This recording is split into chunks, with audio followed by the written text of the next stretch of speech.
distinguished guests, colleagues and friends of the International Crisis Group. Good afternoon to all of you.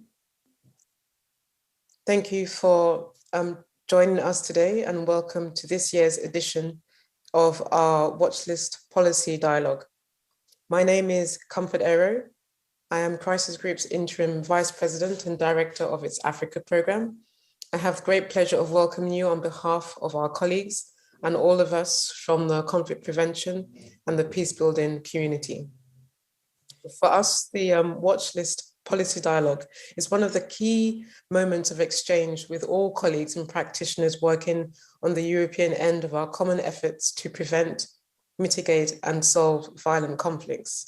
Indeed, this year is part of the EU Watchlist series, which is the label and the umbrella for a set of activities that Crisis Group tailors to the EU and its member states.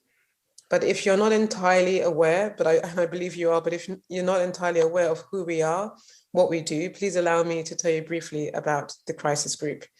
We're an independent organization working to prevent wars and to shape policies that build sustainable peace.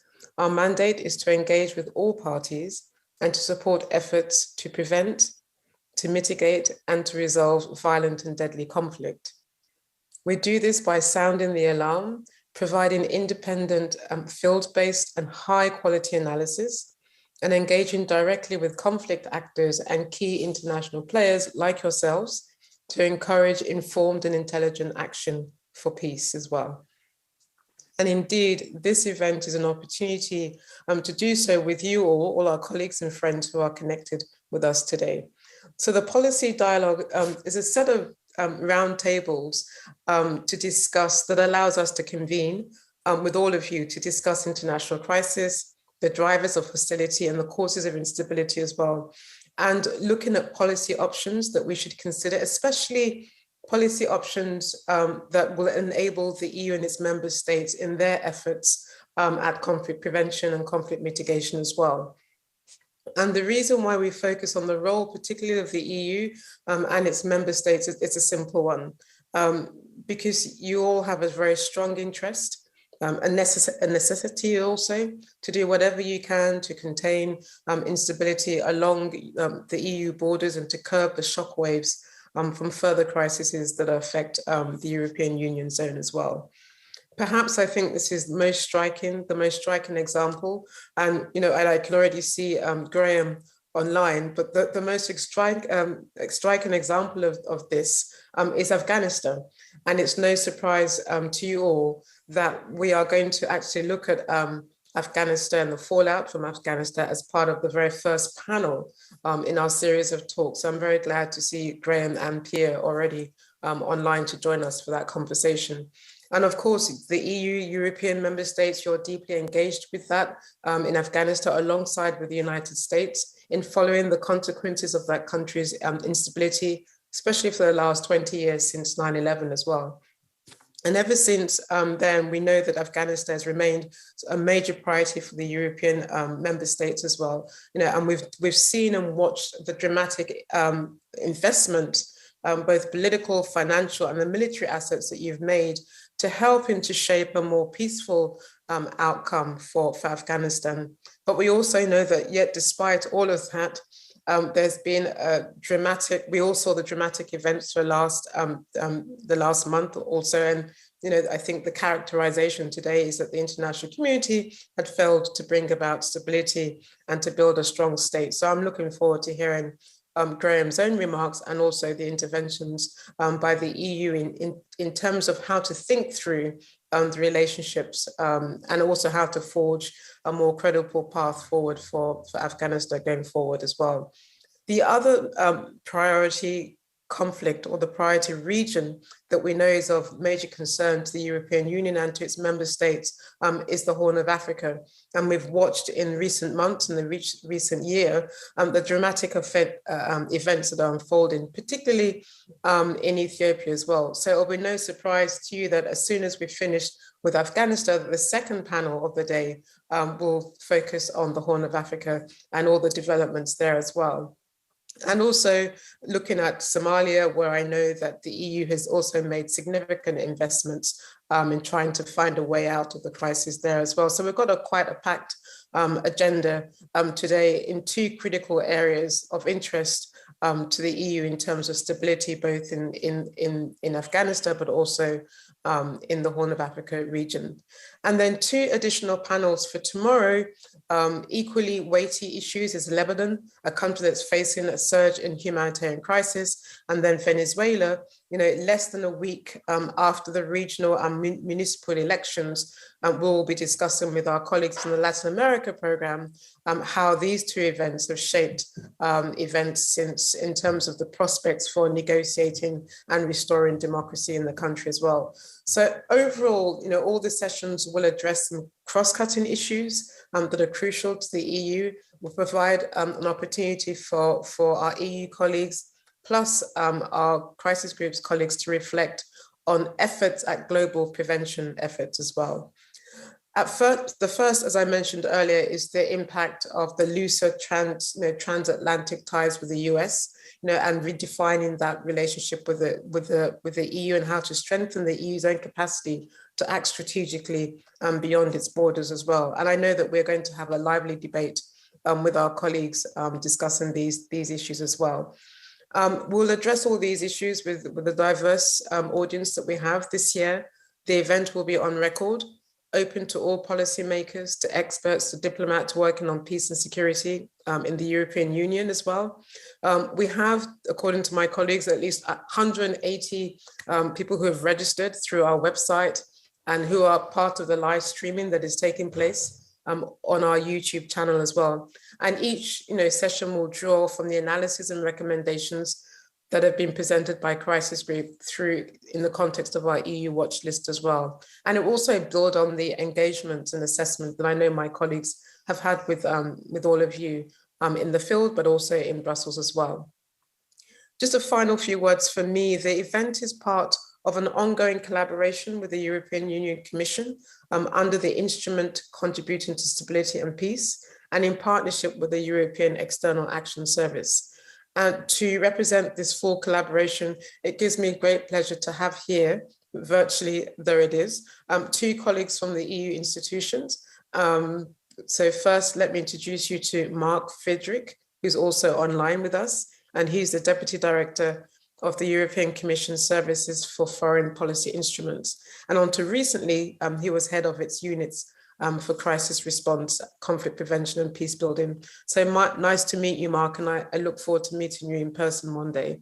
And also pleased to have here René van Ness, the head of division for conflict prevention and mediation support at the European External Action Services, the EU's diplomatic service. So welcome, René. Really nice to have you and Mark, and having you both here to represent the institution as one of our important partners as well. And sincerely delighted that you can join us as well.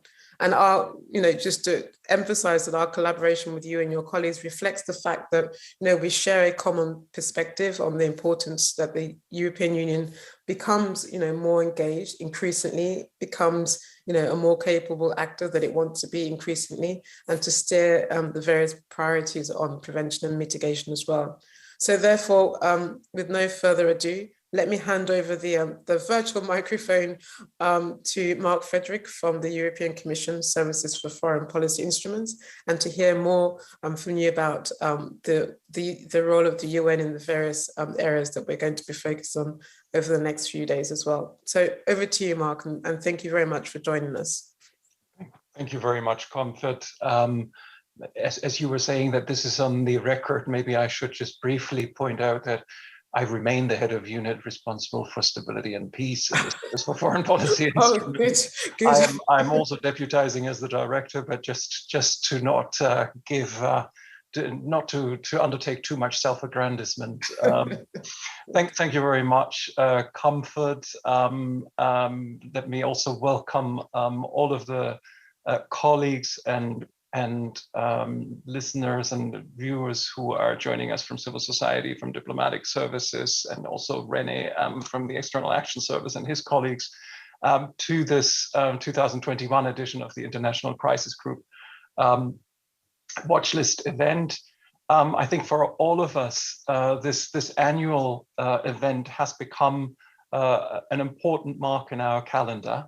It sort of sits between the end of year rush in terms of our work, the worries about getting out of our Christmas presents in order, taking a few hours out and being able to reflect on where we currently stand with regards to some of the key conflicts that we are all working on is very precious for many of us. I recall that a year ago we discussed how COVID-19 impacted on our work.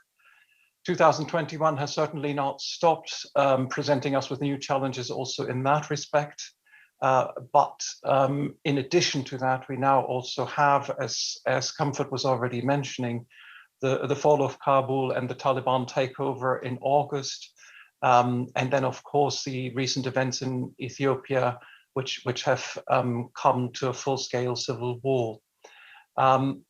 Now, both the recent developments in the Horn of Africa and those in Afghanistan call on us to adapt and reflect on what the EU can do better to understand conflict dynamics and to foster peace. The new instrument for international cooperation, the Neighborhood Development and International Cooperation Instruments, more commonly now known as Global Europe, gives a particular role to conflict analysis, which is now a requirement for EU programming in all fragile countries and contexts, and René knows much more about that than I do. Moreover, under the new instrument, peace building and conflict sensitivity are components of all programs, both geographic and thematic. So we have taken this much more mainstream than it used to be in the past. I would want to just thank the International Crisis Group for the analysis that you so consistently provide to both the colleagues from the European External Action Service and to us at the Service for Foreign Policy Instruments. We have a long-standing relationship. We have worked together since 2013, and I can tell you that your briefings, your reports, and the workshops are a very important source of reflection and action for us. In the Horn of Africa, and particularly with a view to the rapidly evolving context in Ethiopia, our services and the International Crisis Group colleagues have repeatedly analyzed the changing situation, including the impact on the region, and conducted regional scenario analysis. In Somalia, the colleagues from the delegation and the EU missions jointly discussed the electoral themes, conflict risks, and likely future challenges. Also in Venezuela, the cooperation with the International Crisis Group has been extremely useful in delving into the many issues affecting the country and the impact of the crisis in Venezuela on the neighboring countries and the region at large. So I do not want to take much more of your time. I just want to take this opportunity to thank you once again, and I look forward to discussing the 5 contexts today and tomorrow, and to hear more about how ICG can contribute to the EU response on this. Thank you very much. Back to you, Comfort. Thank you very much, Mark. Now turn the virtual mic over to René van Ness to also add his remarks. Thank you. Thank you very much, Comfort. Thanks, Mark. It's always a hard act to follow you, but I think it's a great example of the excellent cooperation that we have on this program. And of course, a good afternoon to everyone joining us online. Let me first thank International Crisis Group for giving me the opportunity to speak to you very briefly this afternoon. As always, you've picked some very interesting cases to discuss. What we always say, and if you go back, then I think we are very consistent, is that we really appreciate the important analytical work that you do. And there's a good reason why we say that, because your work, let me just kill my phone, your work is indeed shaping and influencing policies here in Brussels. We will have the opportunity, as you mentioned, Comfort, to talk about Afghanistan, the Horn, Lebanon, and Venezuela.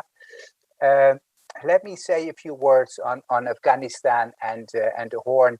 I do that with a lot of humility, because I know I'm joined by colleagues that really know these countries inside out, like our EU Special Envoy for Afghanistan, Thomas Nicholson.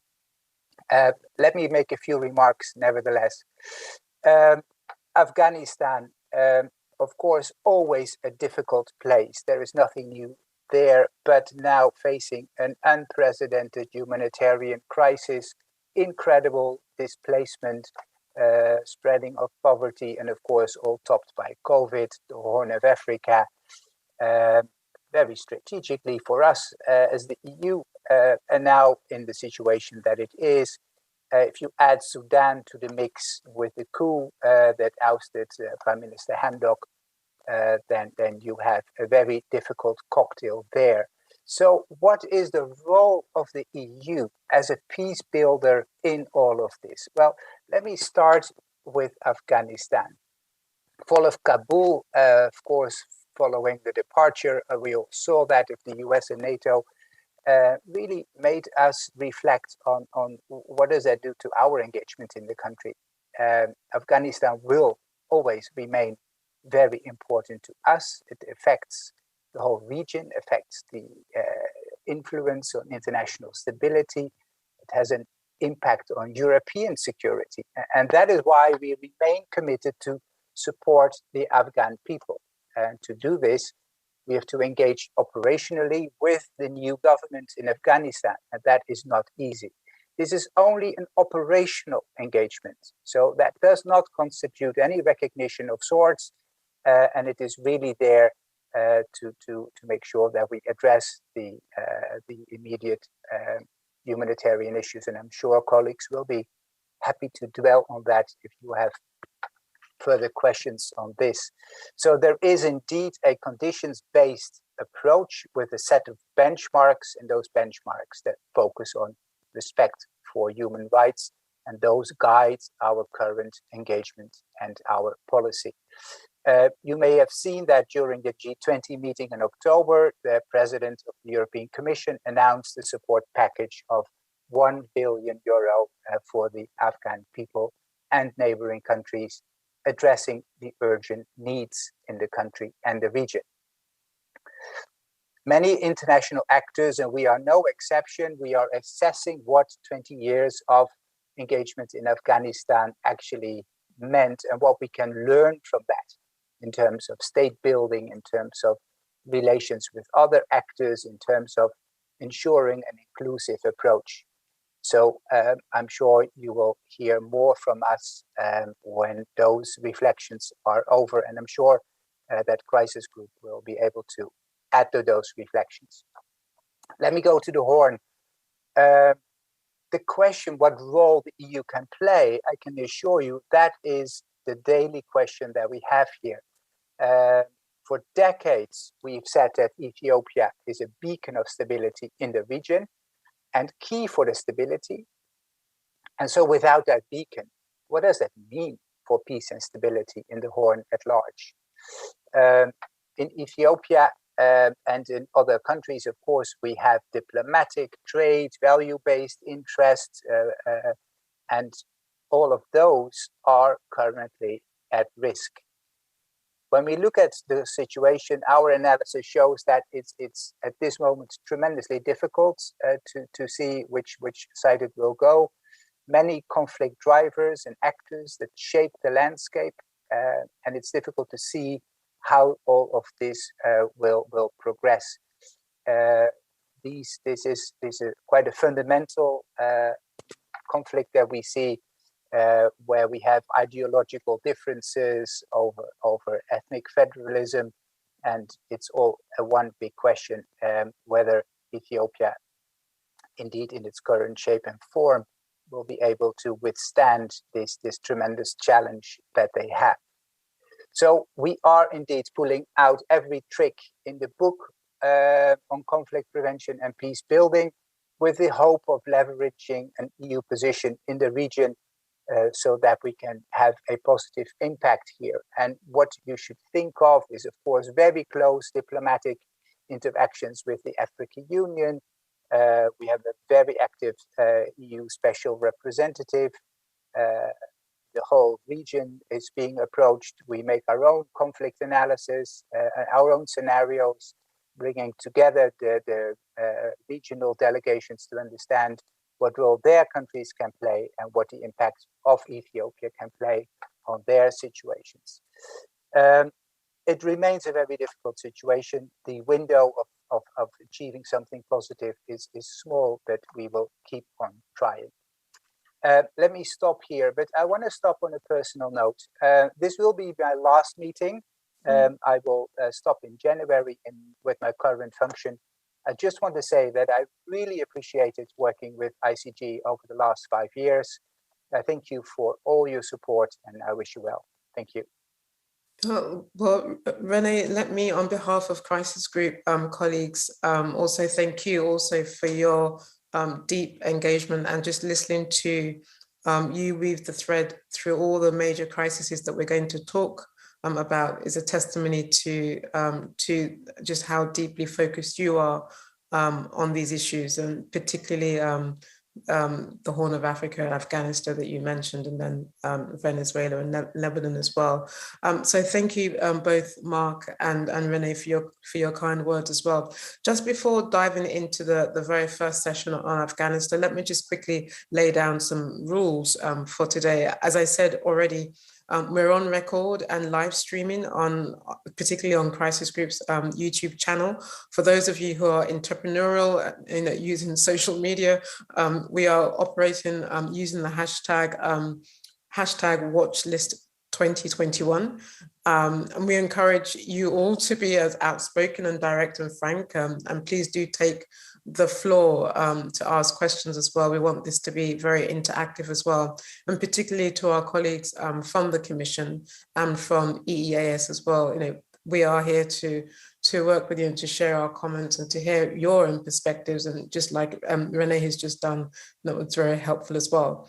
And to the rest of you, I hope that the 2 days of discussions, and the exchange between the EU and our community of peace, peace activists working very hard on prevention and mitigation, that we'll be able to sort of reflect more and think through the ways forward as well.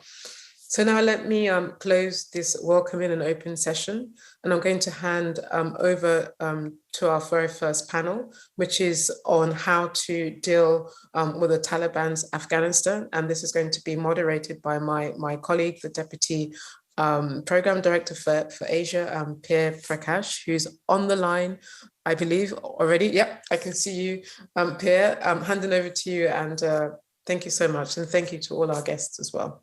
Over to you, Pierre.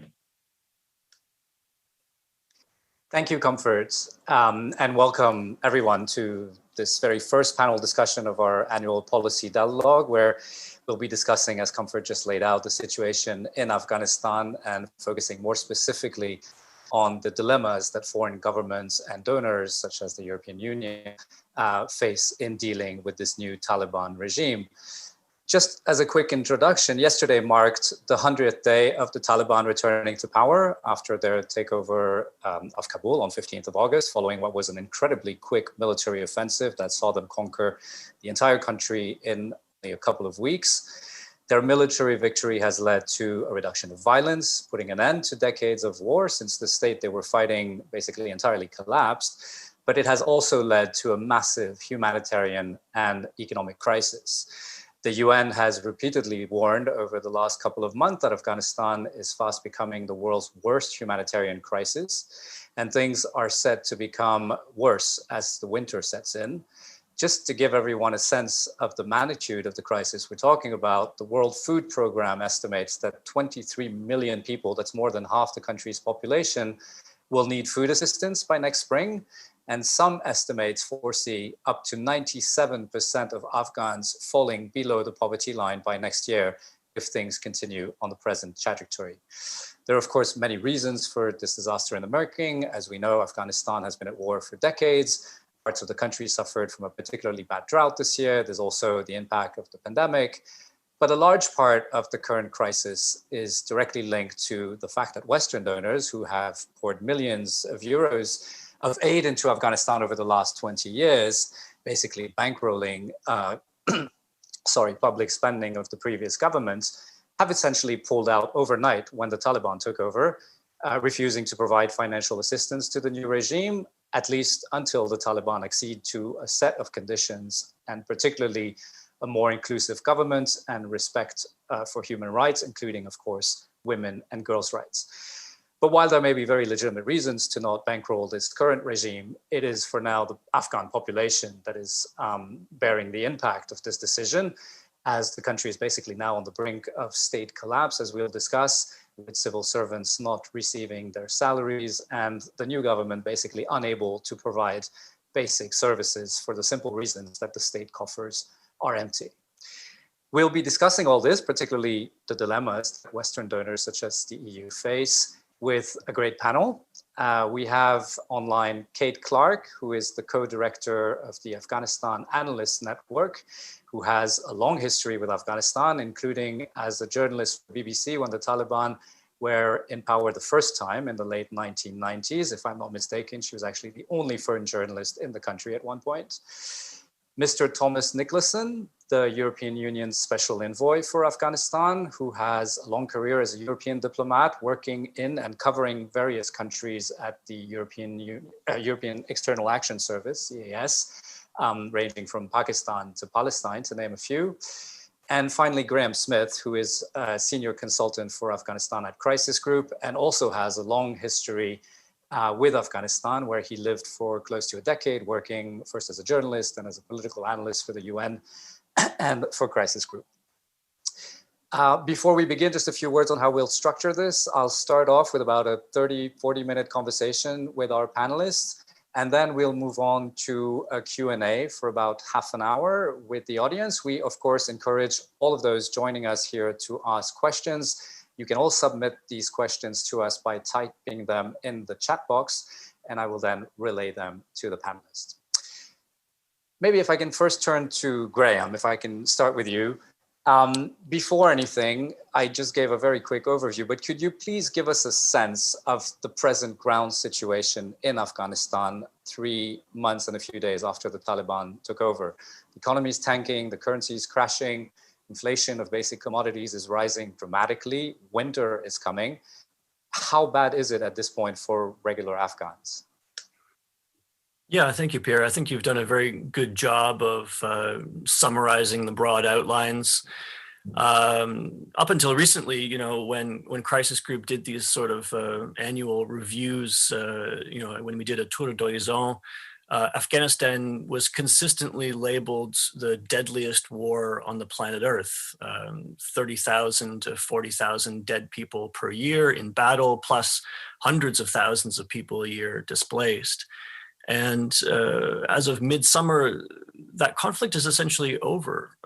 Things still go bang occasionally on the streets of Kabul, but you know, looking ahead to 2022, I think it's quite possible that Afghanistan no longer gets categorized as a country at war by any sort of classical sociological definition of a territory with fewer than 1,000 battle deaths per year. It might be close because there's still 2 insurgencies going on, one in the north by the remnants of the former government and one in the east by Salafi Wahhabi inspired jihadists known as the Islamic State Khorasan province. But largely, you know, on the streets of the cities these days, you know, friends of mine are walking to work where they wouldn't before. It's just not as scary as it was on the streets of Afghanistan. That being said, my friends there say that they're seeing scenes of utter destitution. You know, people are out on the streets selling tables and chairs and televisions, trying to scrape together a little bit of money to eat. When you walk past a bank, you see long lines of people desperate to withdraw their savings from the banks, which are mostly frozen.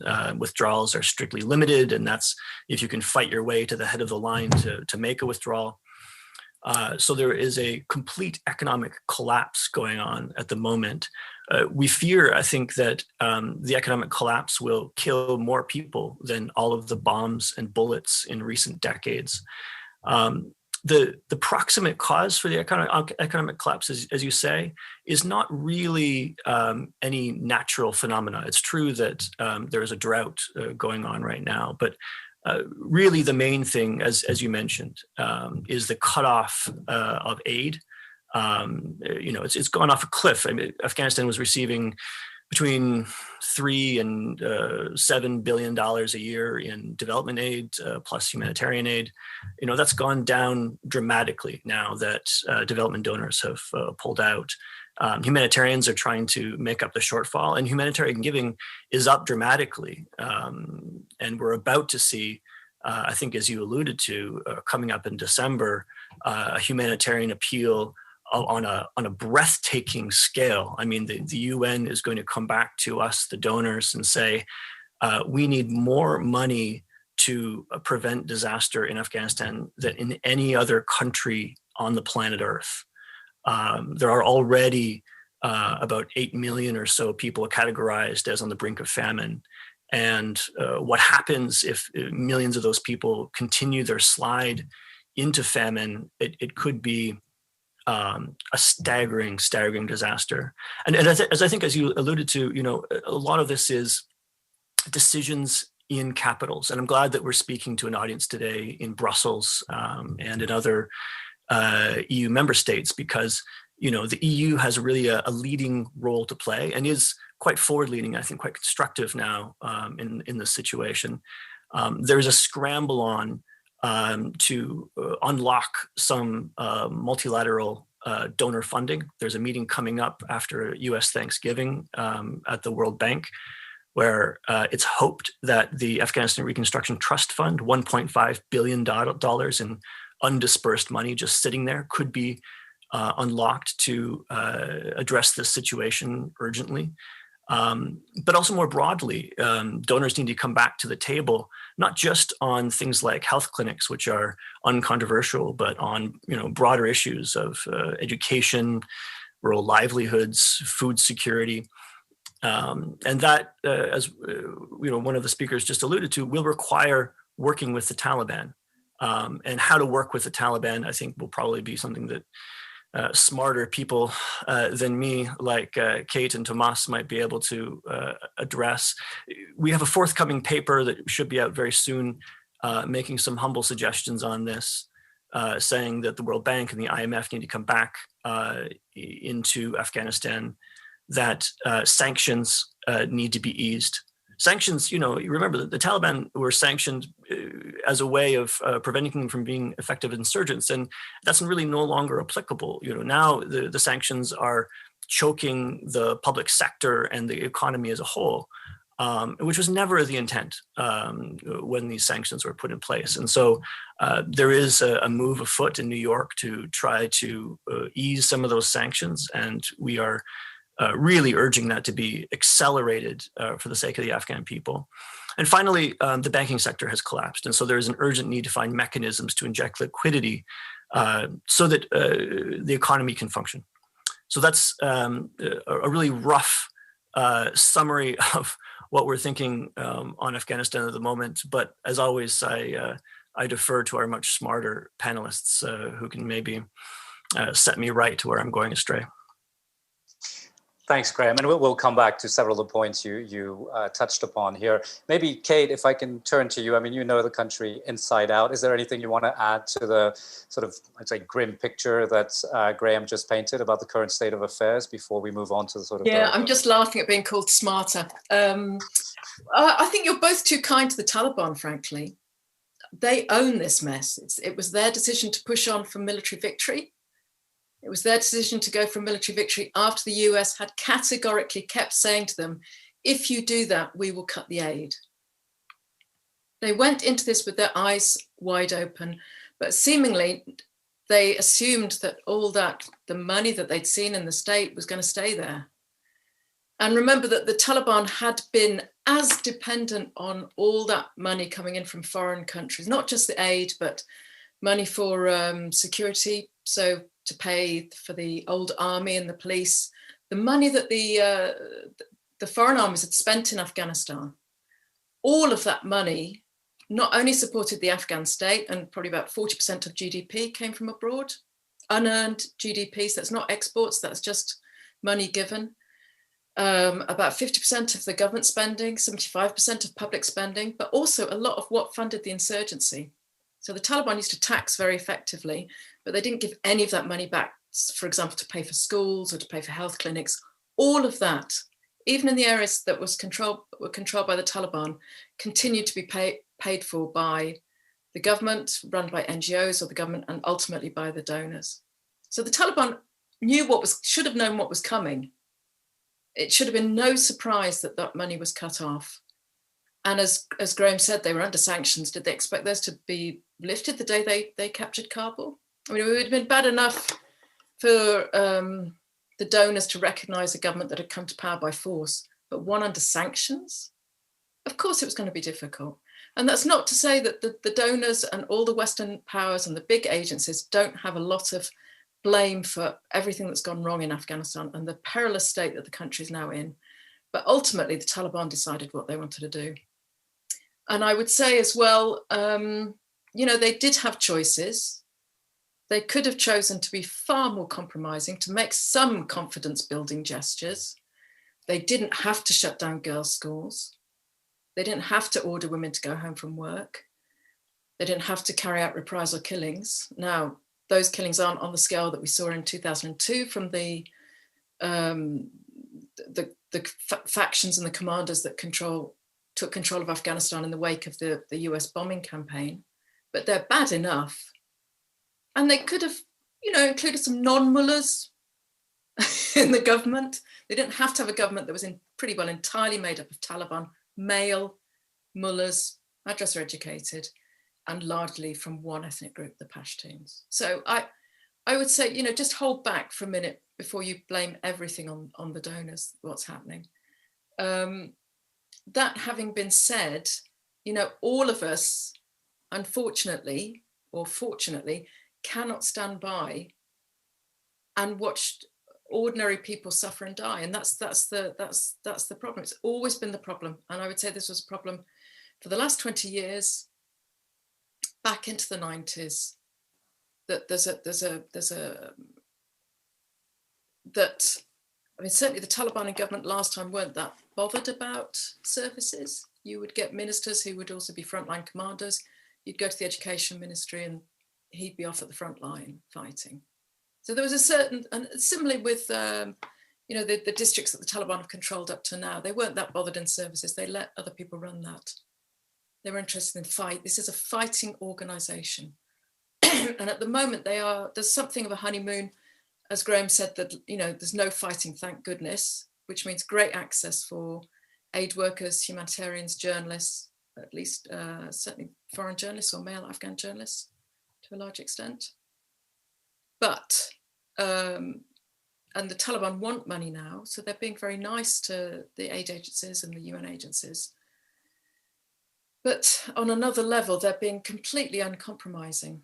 So, I think I'm sure in this, I'll leave it at that, because I'm sure we're going to get back to what exactly the problems are, how we might solve them, what needs to happen. But it is, just one last thing, it is urgent. Winter is coming. This was a really bad time to have a change of government and this economic collapse. The snows are coming. Some Afghan communities will be cut off there very soon if they're not cut off already. All of these make this an urgent discussion today.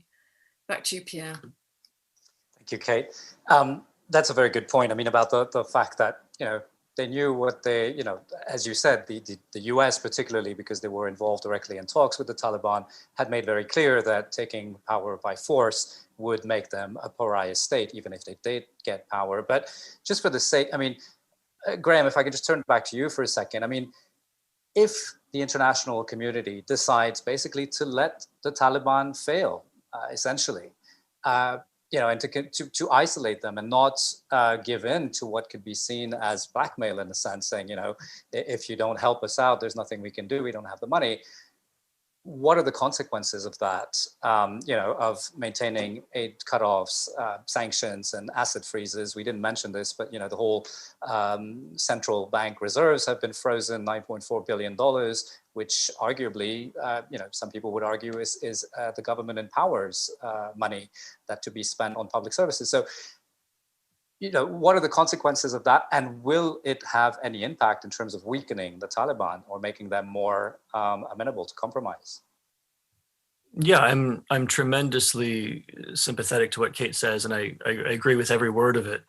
I myself was in Doha, and I told the Taliban to their faces, I said, if you pursue this path, you will end up being the North Korea of South Asia.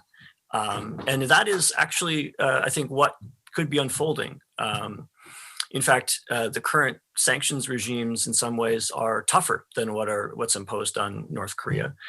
And if we drift down this path of isolationism and let the Taliban fail at governance, I think you might see a famine declared in Afghanistan. I mean, as much as the pictures of emaciated babies at feeding centers are heartbreaking today, it can get tremendously worse in terms of the sheer scale of human suffering. So number one, just the burden on the Afghan population could be enormous, but it wouldn't be their burden alone. There would be spillover effects. Already you're seeing, by some counts, 4,000 to 6,000 people leaving a day through the Nimros crossing towards Iran. Those people are not yet going into Europe because the snows are heavy in the mountains between Iran and Turkey. But watch this space. You will see tens of thousands, hundreds of thousands of people on foot towards Europe as this crisis deepens.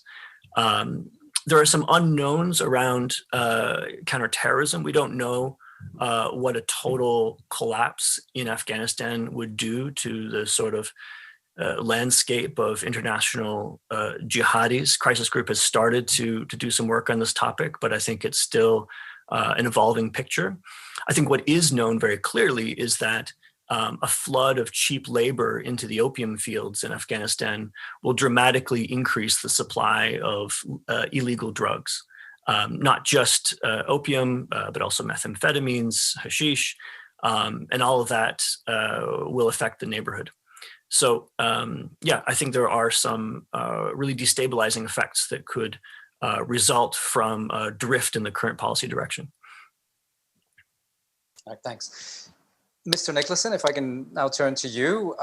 The EU has, of course, been a major donor in Afghanistan, to the extent Afghanistan has actually been the largest recipient of EU development aid over the last 20 years. But this assistance, as we know, is now entirely frozen, though I should underline that the EU still provides humanitarian aid. How does the EU approach this dilemma that we're talking about basically choking the Afghan economy through, not supporting any government implemented programs or structures. And that is basically deepening the humanitarian crisis. So how at the EU level are you dealing with this, and what is the current approach to that dilemma to basically not project legitimacy on this government, but at the same time not abandon the Afghan population that the EU has supported for the last 20 years? Thank you, and very happy to join you. First of all, just to highlight, the Afghan economy was facing deep structural problems already before 15th of August. And as we know, these include failure to produce food to feed the population, an extreme dependence on donors, as we know, 75% of the budget, and widespread corruption. And there was a humanitarian crisis in Afghanistan already before the takeover by the Taliban, due to poverty, due to conflict, due to drought, due to COVID, possibly other factors as well. And one of the consequences, as we saw, was an additional number of internally displaced people, probably around 500,000 or so this year, so adding to a total of 3.5 million Afghans who have left their homes inside the country, remaining in the country, and they are particularly vulnerable. So The takeover of Afghanistan by force by the Taliban, and I very much would subscribe to Kate's description of what happened. So in breach of commitments they had made to the Afghans, the breach of the commitments they had made to the international community, including the EU, this put a halt, as we heard, to the flow of donor money into Afghanistan and to the freezing of Afghan bank assets, first and foremost in the US, but also in German and UK banks. So what our response for the time being in terms of financial response is, first of all, to continue and in fact expand substantially our humanitarian support. We have increased it sixfold from 50 to 300 million euros. And on top of that, our member states have pledged another 400 million euros or so. We cannot continue to provide development assistance or resume development assistance to an interim government that has just broken its commitments and which is not clear about its intentions when it comes to cooperation with the international community. But at the same time, and this is a reality we are juggling with, we recognize the enormous needs, and we are exploring whether we can find ways of contributing to covering basic needs and livelihoods beyond humanitarian. We call it Humanitarian Plus. This could be related to education, to health and livelihood.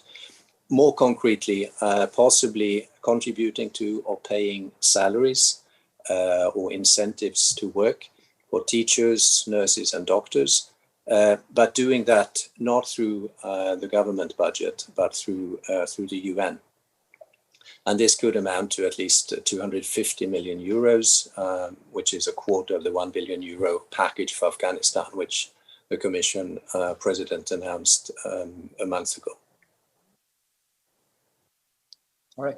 Thank you for clarifying. Actually, the Humanitarian Plus concept, which was indeed announced when the 1 billion package was announced, I have to say was a bit unclear to me as to what it covers. Is it another name for development assistance in a sense, but not channeling through government channels? I mean, to my knowledge, a lot of the EU aid before was going through budget support to the Afghan government. So is Humanitarian Plus a way to sort of circumvent that normal, I would say, traditional system of funding government agencies and to use more the UN system to, pay civil servants, to give the example you were giving, or maintain, health services in operational, to be operational? I would see it probably as a means of operationalizing what we've been talking about for years, namely the nexus between development and humanitarian. So it's really something in between. And indeed, one of the aspects of it would be that we would not channel the resources, the funds through the government budget. Okay, thanks. Just to follow up on that, when the EU has come up with 5 benchmarks for calibrating its cooperation and engagement with the Taliban. These, maybe I'll just sum them up for our audience, but these are basically freedom of movement, particularly when it comes to Afghans who want to leave the country. Of course, the promotion and respect of human rights, particularly rights of women and girls and minorities, allowing humanitarian aid, humanitarian access in Afghanistan, preventing Afghanistan from serving as a base for financing, hosting, or exploiting terrorism, and finally, establishing an inclusive and representative government through negotiations. We at Crisis Group have actually recommended or advised to treat these benchmarks with a certain degree of flexibility, meaning that the EU should work towards their achievement rather than consider them as hard conditions from providing aid, because that just might bring the situation to a complete stalemate. Is there space for such flexibility, given particularly the dramatic humanitarian situation we just discussed? My understanding is, benchmark, what is a benchmark? My understanding of a benchmark in this context is that we do not read them, see them, treat them as preconditions. They are areas that we want to lay out for the interim government, areas of interest to the EU, areas that matter to us, that matter to our taxpayers, that matter to our decision makers, that matter to the media, and above all, that we think matter to the Afghans, and in fact should matter to the interim government if they want to somehow get the legitimacy they are looking for, not the international legitimacy, but the legitimacy of Afghans. If they had been preconditions, I think we could have looked at them and started with inclusivity, where we have a Taliban-dominated government, a government dominated by Pashtuns, a government 100% constituted of men. And we would say, look, there's no inclusivity, we don't talk to you. That's not the way we go about it. We will engage, we will have a dialogue with the interim government. And in fact, I will be going to Doha tomorrow for discussions with members of the interim government precisely around these benchmarks. So they're not preconditions, but what are they? Are they just a vague wish list? No, they are a list of our top priorities, as I said, things that really matter to the EU. And we need to see progress demonstrated by the Taliban, and there will be less and less scope for flexibility and perhaps even less scope for dialogue at one point if we don't see progress. So if we can find common ground, if we can make progress through dialogue, that would be my preferred outcome. We will make a real effort to make it work, but the final outcome will depend on, as we said, mutual respect and on concrete policies and actions by the Taliban. All right, thank you. Graham, Kate, can I get your reaction to that? Is the EU's current approach viable in your view? Would you recommend working more closely with the Taliban? Do you think it's inevitable to eventually go through government structures? I mean, despite the obvious difficulties in selling this domestically, as Thomas just explained, I mean, should the EU be working, or the EU, and I would actually widen that to a wider international community, be working with the Taliban to preserve essential basic functions of the state? So there's a real risk, I think, of getting into a definitional argument about what is humanitarian, what is development, what is on budget, what is off budget. The way that we've tried to analyze it in our forthcoming paper is to say there are certain services provided by the state that ought to be supported by the international community so as to avoid a state collapse. And the very difficult task given to hardworking envoys like our panelists is to try to square the circle between the expectations in capitals and the expectations of the Taliban, and it is a deep gulf between the sides. Anyone given talking points and told to fly into Doha and say, "Hello, Taliban. Now that you have militarily conquered all of Afghanistan, we would now like you to undo your victory by sharing power with your enemies." That is a difficult sell. Now, if the ask is, could you please appoint someone, with a PhD in economics to your central bank, that might be a slightly easier sell. But sort of it'll come down to the way we define things like inclusivity, and the way that the EU decides to define the plus on its humanitarian plus. I think at the end of the day, when, for example, there's a meeting of the World Bank board, you might see some Europeans saying, look, we need to allow some donor money to flow to some civil servants, because we can't have the entire Ministry of Education just up and quit their jobs and join independent NGOs. That's nonsensical. I mean, you already have today payment systems that could resume paying electronically all the teachers in the country in a matter of weeks. If you just lift the ban on paying civil servants of any kind. That's not necessarily on budget support, because the Taliban have no effective way to budget for it. We're talking about a couple 100,000 teachers who were hired before the Taliban took power. And so some services like that, I think, need to be provided one way or another, regardless of how it gets sold rhetorically. Kate, anything to add to that?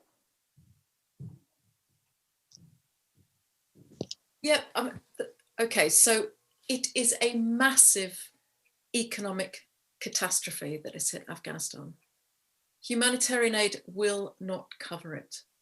It will not solve the crisis because the crisis is too big and it's too far ranging and it's too deep. So yes, it's great to feed people. It's not going to solve the problem of hunger long term, and it won't cover all, it will not cover the range of economic collapse. So as Graham said, we've got these, several 100,000 civil servants unpaid, which means actually that the sort of rural poverty we've seen because of the drought, we're also seeing in urban areas. People cannot feed their families. We've got 1 in 20 Afghan households cannot feed their families properly. People can't get money out the bank. They can't get the savings out. They can't draw on what they do have because the banking sector is paralyzed. Commercial transactions are horrible, international commercial transactions, because of the sanctions. Try sending remittances or money to friends in Afghanistan. It's really, really difficult because there's a shortage of currency. When you name it, there is a problem.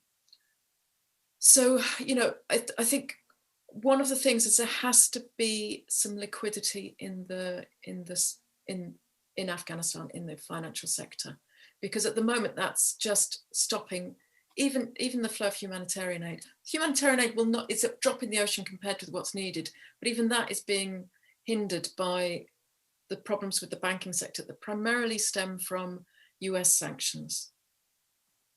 And international banks being really, really wary of crossing the US. And that's a problem that needs to be sorted out at the White House. At the moment, President Biden seems to be quite paralyzed by the scale of the defeat of the Republic in August and the scale of the victory of the Taliban and the toxic accusations that will be made by the Republicans that he's being soft on the Taliban, he's helping the Taliban, if he eases up either the financial liquidity or he extends what is known as humanitarian assistance. But it has to happen. Otherwise, you will have a lot of very hungry Afghans and you'll have a lot of dead Afghans, unfortunately. So I said, and I'd say, thirdly, aid will not solve the problem long term, because one of the long-term problems with the Afghan economy was aid. You cannot have a country that is 40% dependent on money coming from the outside. That's, as I said, it's not from exports, it's from people giving you money for various reasons. It's not sustainable. It was never sustainable, but it should have been gradually tapered down so that the shock wasn't this catastrophic shock. And I'm afraid for that, the donors and the old government were responsible. There were some key honourable people within the system who were trying to cut back on corruption, try and get a more honest, realistic budget, but they were hounded, they were given death threats, they didn't get the political support from the leaders, from Ashraf Ghani in particular, but also from the donors. So, that's our bad, I think. So whatever, I cannot see anything but Afghanistan returning to being one of the poorest countries in the world with an eviscerated middle class, an immiserated middle class. All those, the professional expertise that's been built up, the institutions, I can't see that surviving unless both the donors and the Taliban get serious about the problems. It has to be soon, before all this expertise disappears. And I would absolutely agree that I think health and education are key here. And the thing with education, just to say, well, I think they're both to do with women's rights as well, because we know that women and girls are the last to be fed if there's a shortage of food. And we see things like not only boys being taken up school to go to work, but we see very young girls being married to men that would be considered absolutely unsuitable in normal circumstances. Older men with multiple wives, men who are strangers from outside the clan. And it's a horrible thing for those girls to suffer. But also with schooling, it's not just the girls getting to school, which has to happen. It's the fact that women teachers get a salary. And as we know from our own countries, You know, once women get some sort of financial independence, it is absolutely bedrock for them enjoying a greater status within the household and moving towards having greater rights within society. And of course, also having some sort of a public face, which typically the Taliban try to deny women by, you know, enforcing the burqa, insisting that they have a mahram, a male relative, when they go out of their house. Having an income is so key. And, you know, women teachers are one of the largest groups in the country of paid women working outside the house. And of course, they're also important in boys' schools as well. And at the moment, they're being banned from teaching boys. Back to you, Pierre. Thanks. You know, as you mentioned, I mean, we touched upon this before, but Taliban are not making it easy also for international donors because they have not made any compromises so far. I mean, you know, they've not included, as you just mentioned, any women in their so-called interim governments, and only very few representatives from ethnic minorities, as we discussed before.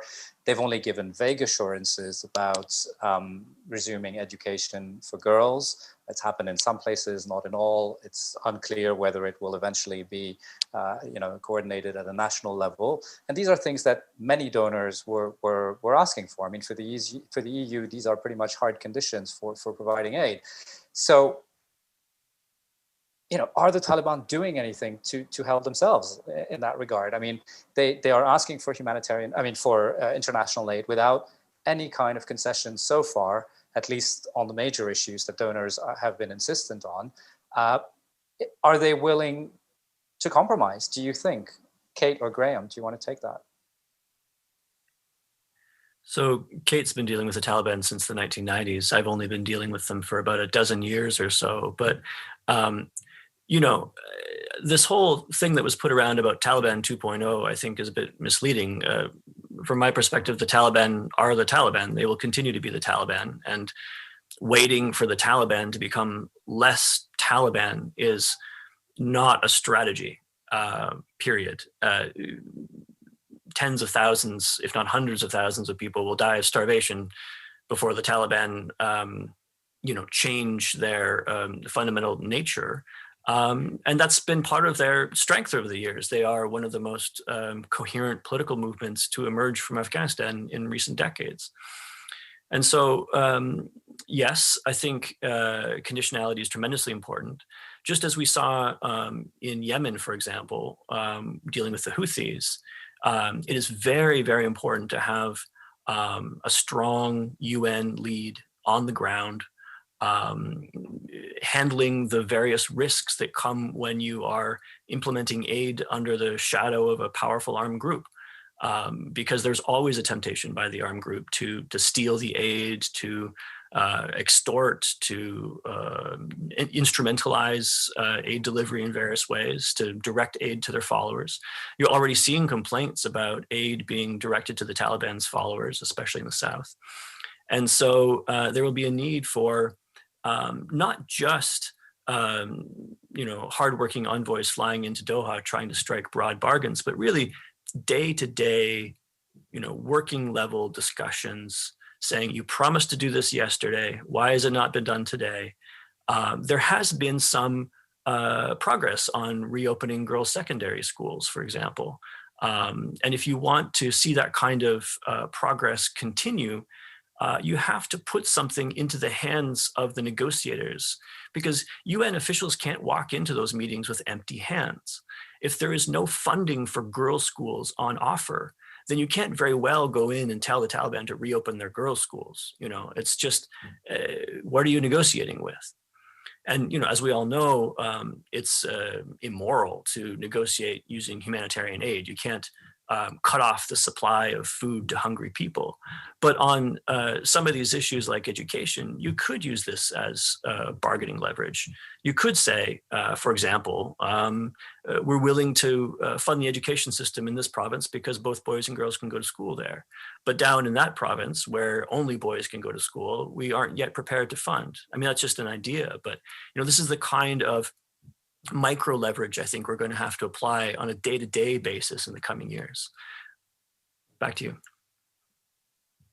All right. No, I'd also say I think it's in our interest to have an educated population. I actually think that, you know, education is one of the revolutionary acts, or one of the revolutionary changes that's happened in Afghanistan over the last 40 years. 40 years ago, generally schools were not thought of much in the rural areas for boys or girls. And as Afghans have experienced exile and forced exile, refugees in Pakistan and Iran, they've come back with the idea that it might be quite good to get my children educated. First my boys, but eventually my girls. So there's a strong push for education within the Afghan population.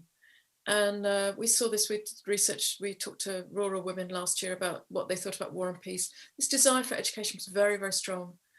And actually there wasn't that much difference between, you know, what they were saying and what the urban feminist activists were saying. Women wanted education for their kids, and some of them actually for themselves as well. They'd missed out on school. They really wanted it again. It's a number of wishes, of desires that were quite familiar. Desire for freedom of movement, better freedom of movement, for ability to contribute to their society, often outside the home. So I think one of the other things is to remember that Afghans also have a say, not just the Taliban and not just donors. And where we're seeing schools opening, it's likely to be because there's been a really strong push from the community. It's also likely to be because the commander's in control, and basically, you know, most of the officials in the Taliban state are commanders.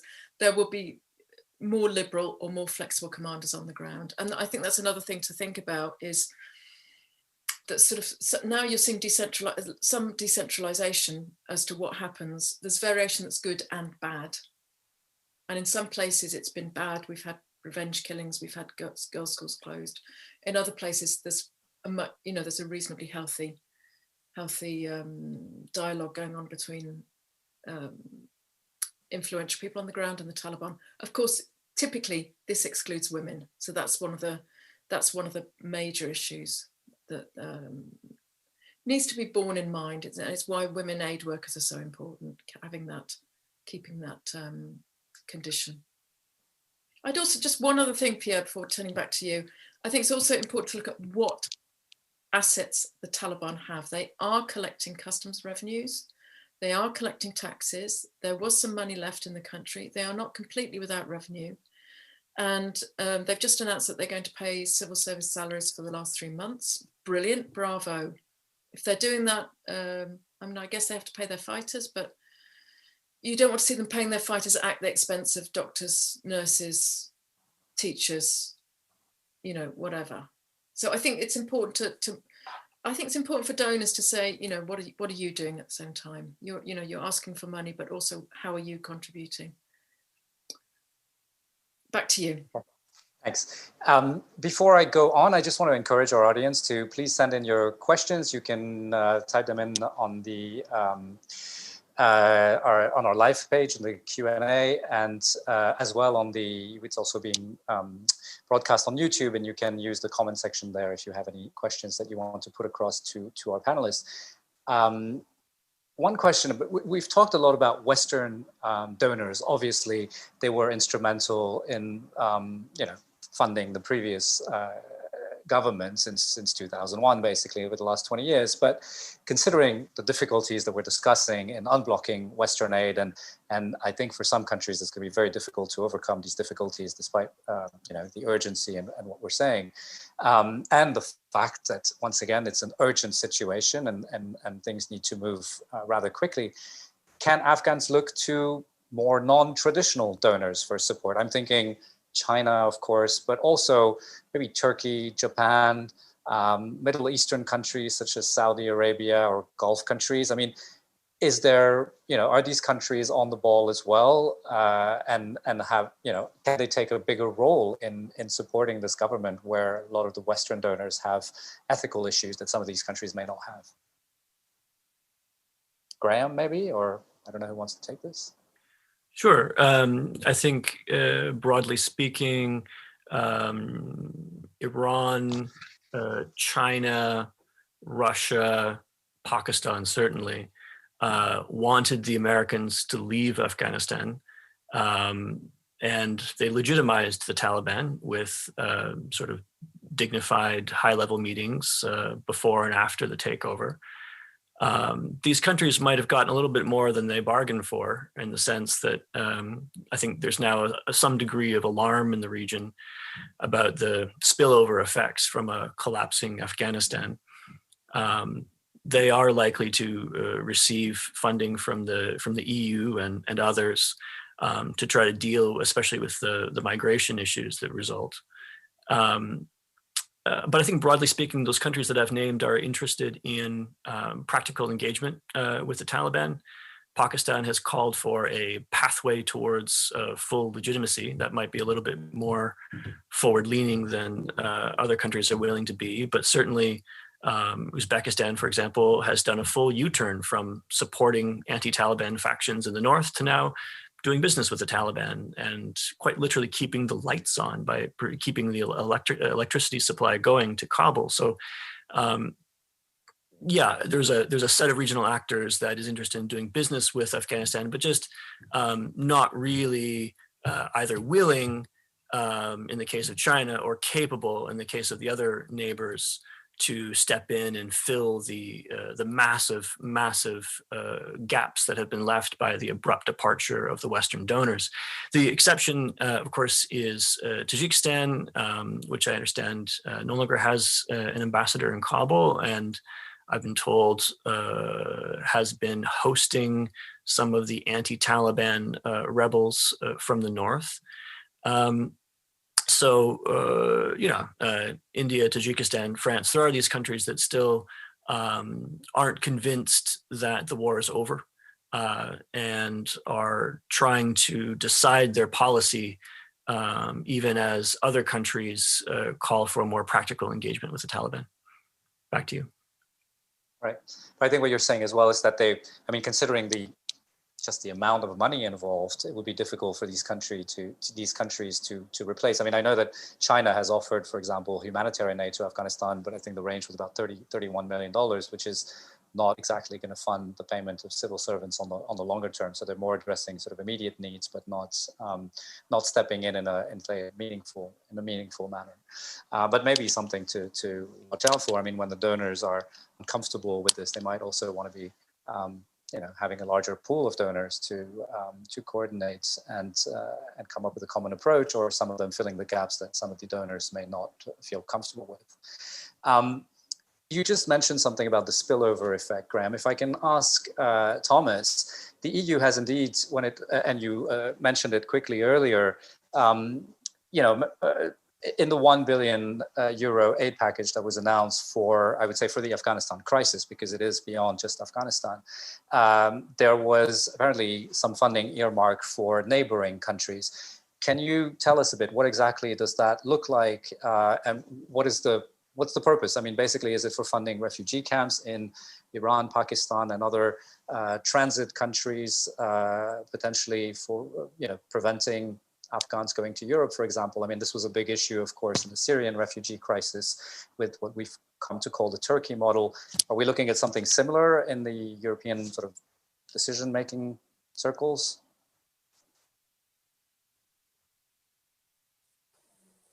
Thank you. I don't think we are looking at something similar, but we are looking at a number of ways in which the crisis in Afghanistan can have a spillover effect and has a spillover effect.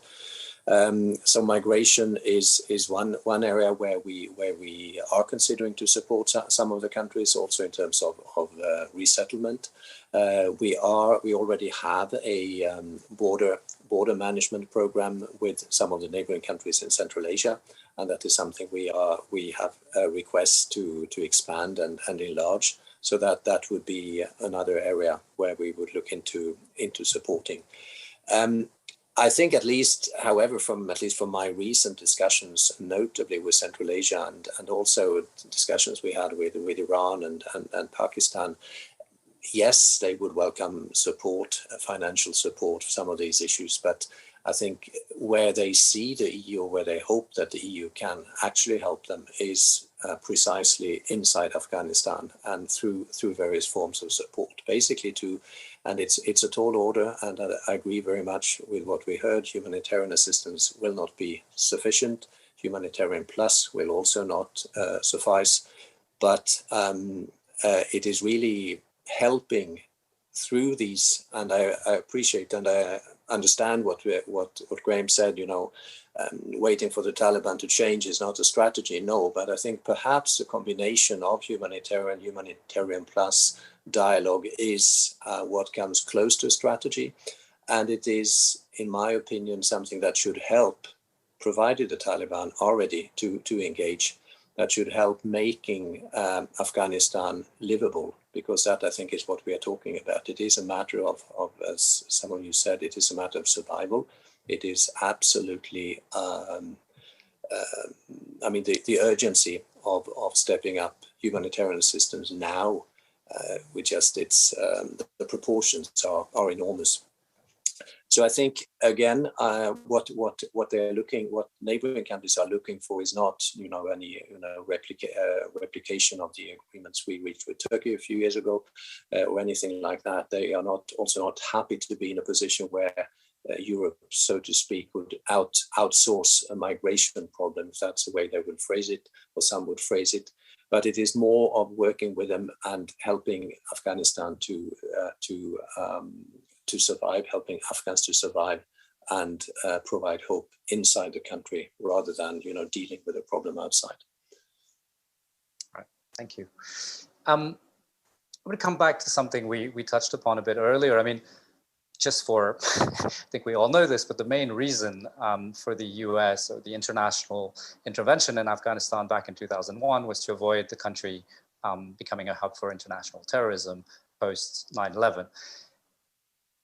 In this situation where potentially we're looking at isolating the Taliban, if some countries are not willing to some donors are not willing to play along with what the Taliban are asking for.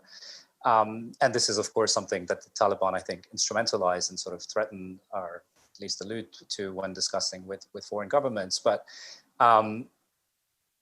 is there a risk of that happening? I mean, is there a risk of them saying, well, the international community doesn't want us, we're a pariah state, so we might as well make the most of it, and or maybe not make the most of it, but stuff that we've agreed to in the past don't hold anymore. I mean, is that a real risk at this point in time? Because that raises, of course, a lot of security concerns for a wide range of countries, or is that more of a myth at this point?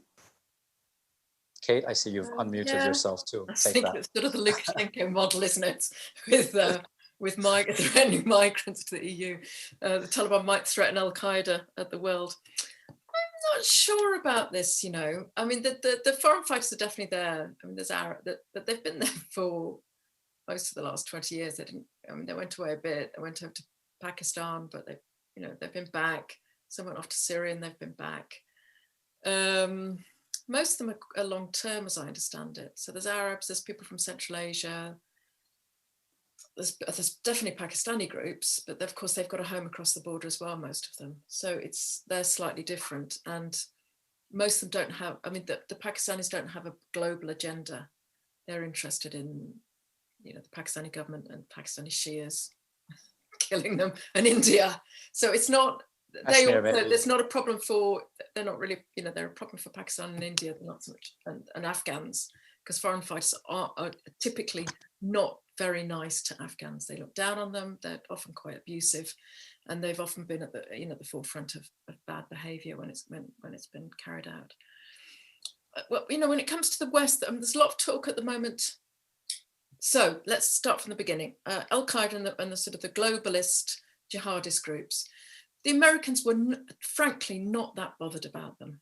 If they had been, they'd have had stronger conditions in the agreement that they got to with the Taliban in Doha in February 2020. They were very, very weak conditions, and and they weren't bothered enough by the presence of Al-Qaeda and other foreign fighters to delay the withdrawal.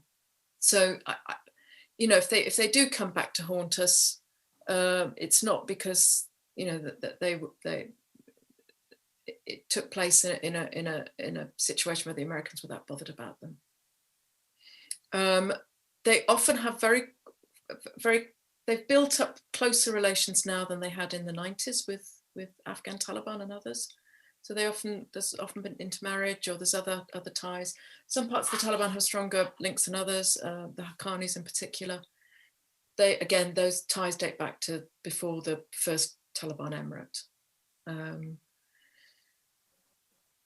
So Graham may correct me, I can't see the Taliban wanting to deal with them in a way that would satisfy the international powers if they were that bothered about them, which would be handing them over or some other stronger gesture.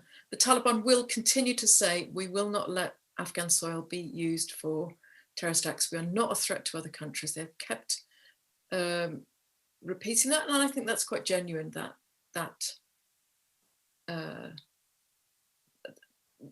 Those statements. The Afghan Taliban are a very domestically oriented group. They're not that bothered. They're not bothered about global jihad. They're not bothered about exporting jihad.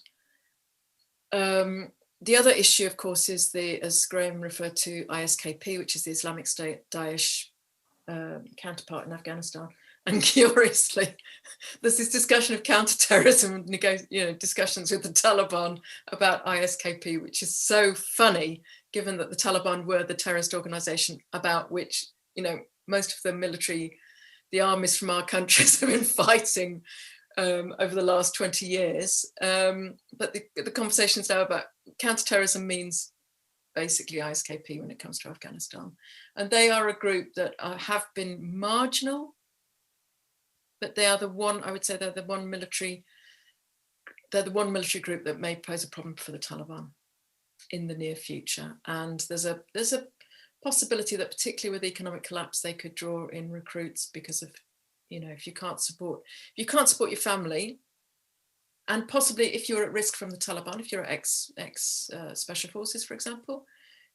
I mean, there have been reports of those people joining ISKP for protection and for resources. I actually don't think it's a huge problem at the moment. It's something to watch. I'm not sure how Thomas and Graham would assess the threat that ISKP poses. Graham, do you want to add to that? Go ahead. No, please go ahead. I was just going to say that my colleague Ibrahim at Crisis Group is currently working up a report on that topic, and so I wouldn't want to preempt him. I think it's fair to say that ISKP is still a fairly small organization. At its maximum extent, it was a significant presence in about 6 districts out of 400 plus districts in the country.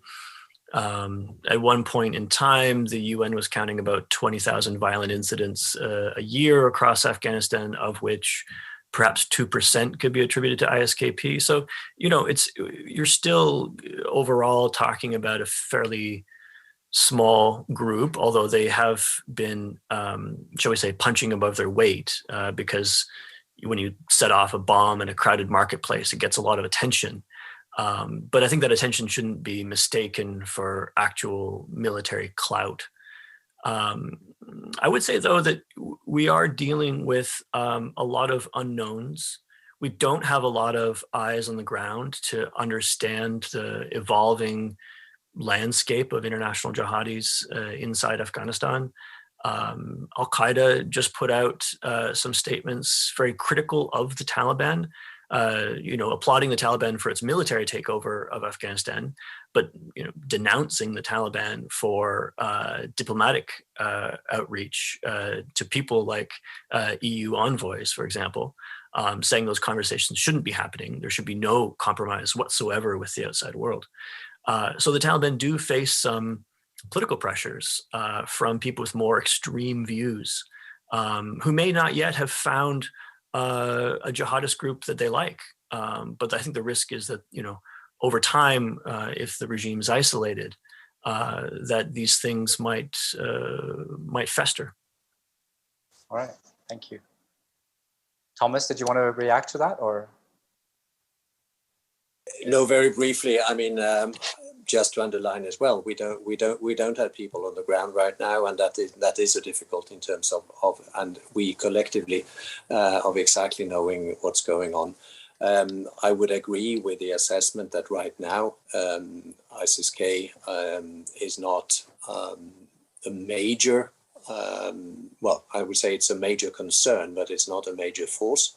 But on the other hand, with the prospects of a very, very bleak winter in many, many terms, including when it comes to finding jobs and surviving, basically, we are still pretty concerned about how they might develop. And indeed, as Kate said, really something to keep an eye on.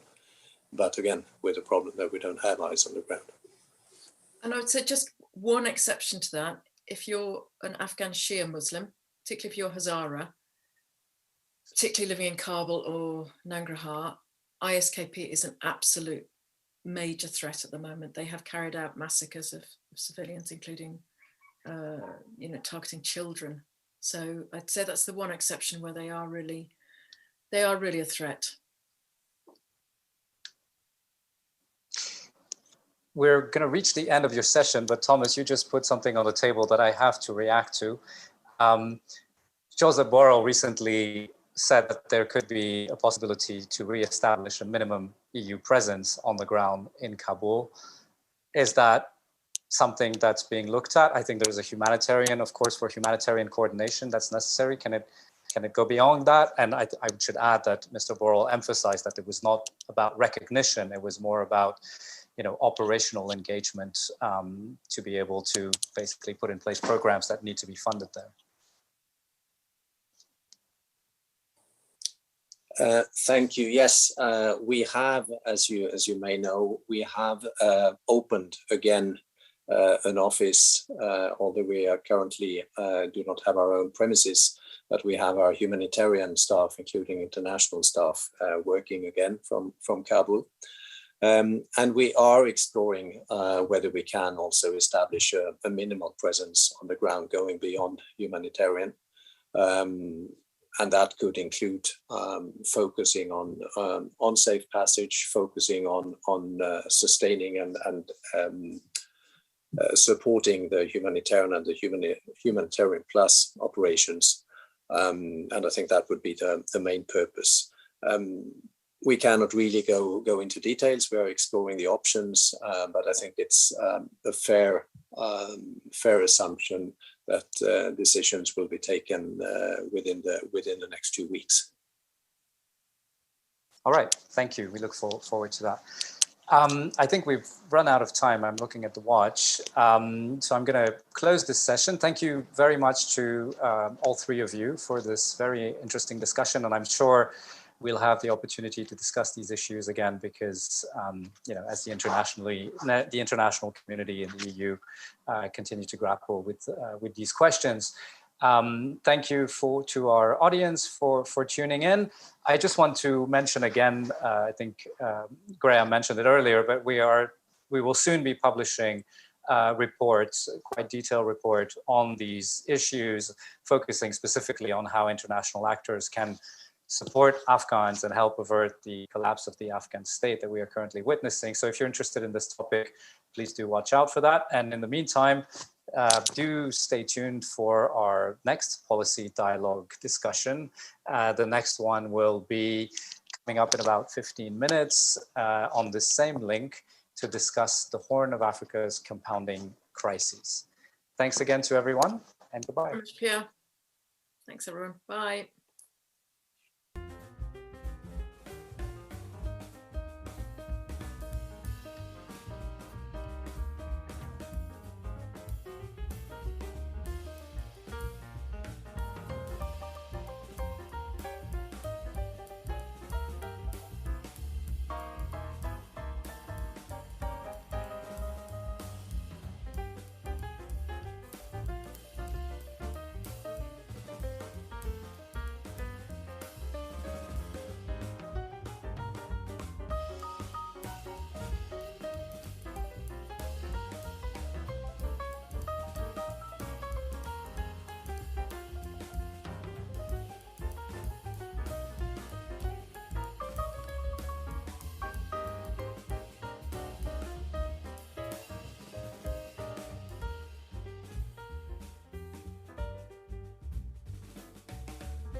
Welcome everyone to session 2 of the EU Watchlist Policy Dialogue from International Crisis Group. This session is entitled The Horn of Africa's Compounding Crises. Now, I'm sure many of us heard the news from Ethiopia yesterday and today of the advances of Tigrayan and Oromo Liberation Army forces. The fact that Prime Minister Abiy has gone to the front lines to lead the defense forces. I mean, these are really concerning events, and it's really difficult to watch the country that was once seen as an island of stability in a dysfunctional region itself on the verge of an all-out civil war. And on top of this, the rest of the Horn is also restive. We've seen the recent coup in Sudan, internal difficulties in Somalia, which is about to go to the polls after a long delay, as at the same time as Al-Shabaab is once again resurgent, and in South Sudan, where the transition is still not guaranteed. So we're going to talk about all of these issues today and consider what the EU can do to further strengthen and deepen its strategic relationships in one of the world's most unstable yet strategically important regions for the continent. I'm really delighted today that I've got a great panel who's going to be joining me to discuss these issues. We've got Jean-Marc Pisani, who's head of division for the Horn of Africa and East Africa at the European External Action Service. Welcome, Jean-Marc. We've also got Lidette Tedesse with us. She's policy officer in security and resilience program at ECDPM. I'm also joined by some of my colleagues, William Davison, who's our senior analyst for Ethiopia, and Marithi Mutaiga, who's project director for the Horn of Africa. I'm Alyssa Jobson, and I'm going to be moderating the session today. We're going to start with 30 minutes of Q&A between me and the panelists. Hope this is going to be a lively exchange, and then we'll be opening the floor for questions from you. If you'd like to start adding questions, you can do now. Please use the live page, the event live page, or the comments box on YouTube to put in your questions, and make sure that you provide us with your name and affiliation. Just to say, for the record, this event is on the record, it's being live streamed, and I also believe it's being recorded.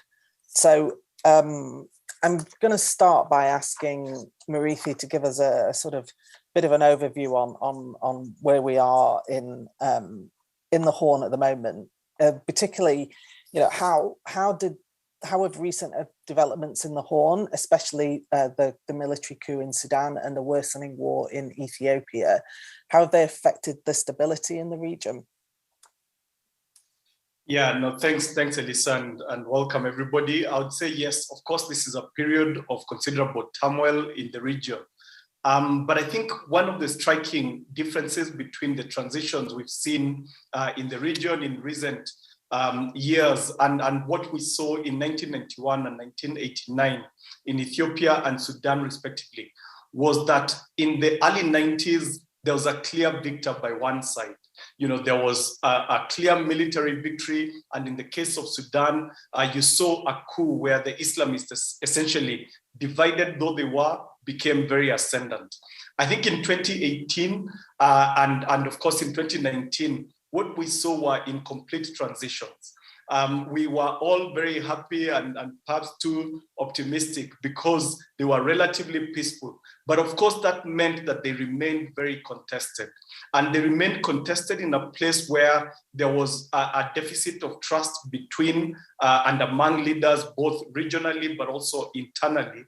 And what we are seeing now playing out is a failure to manage those delicate relationships that needed to be handled in the wake of the change of government.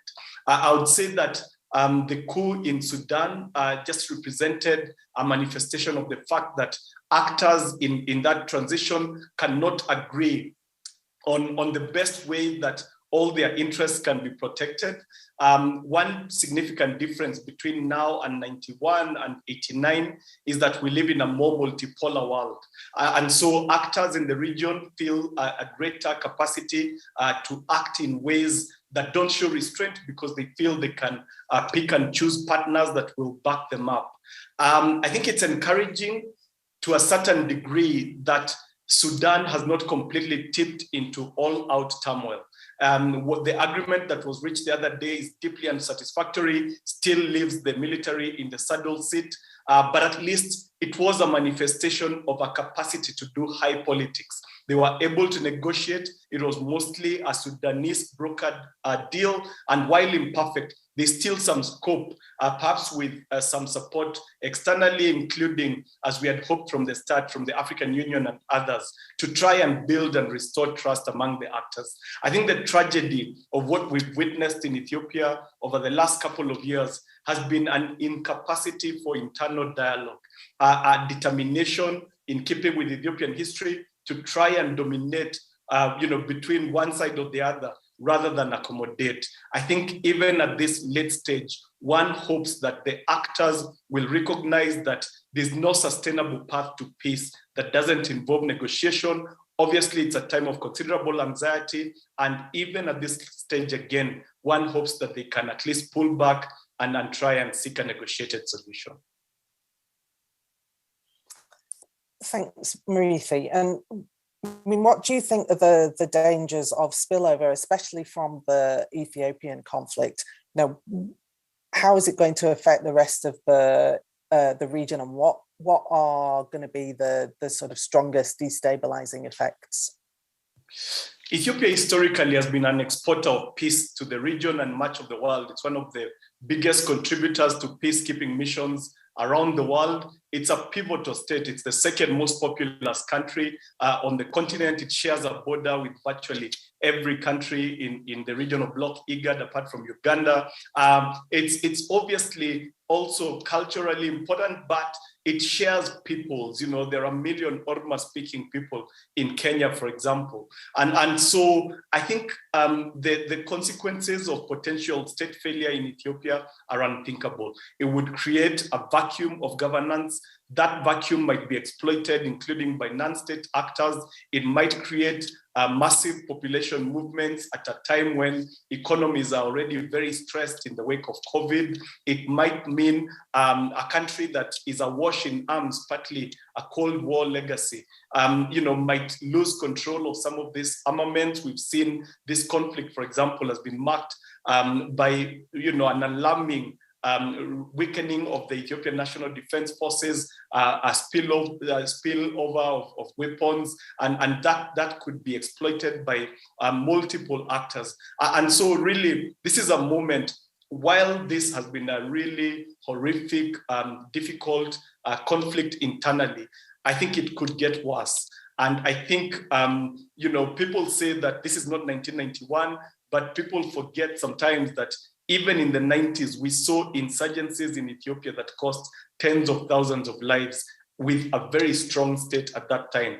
Now, with the state seemingly quite weak, the consequences of another descent into all-out civil war will be very significant. And again, just to repeat, all efforts really need to be put in to try and get actors to pull back. Thanks, Marithi. I think, as you say,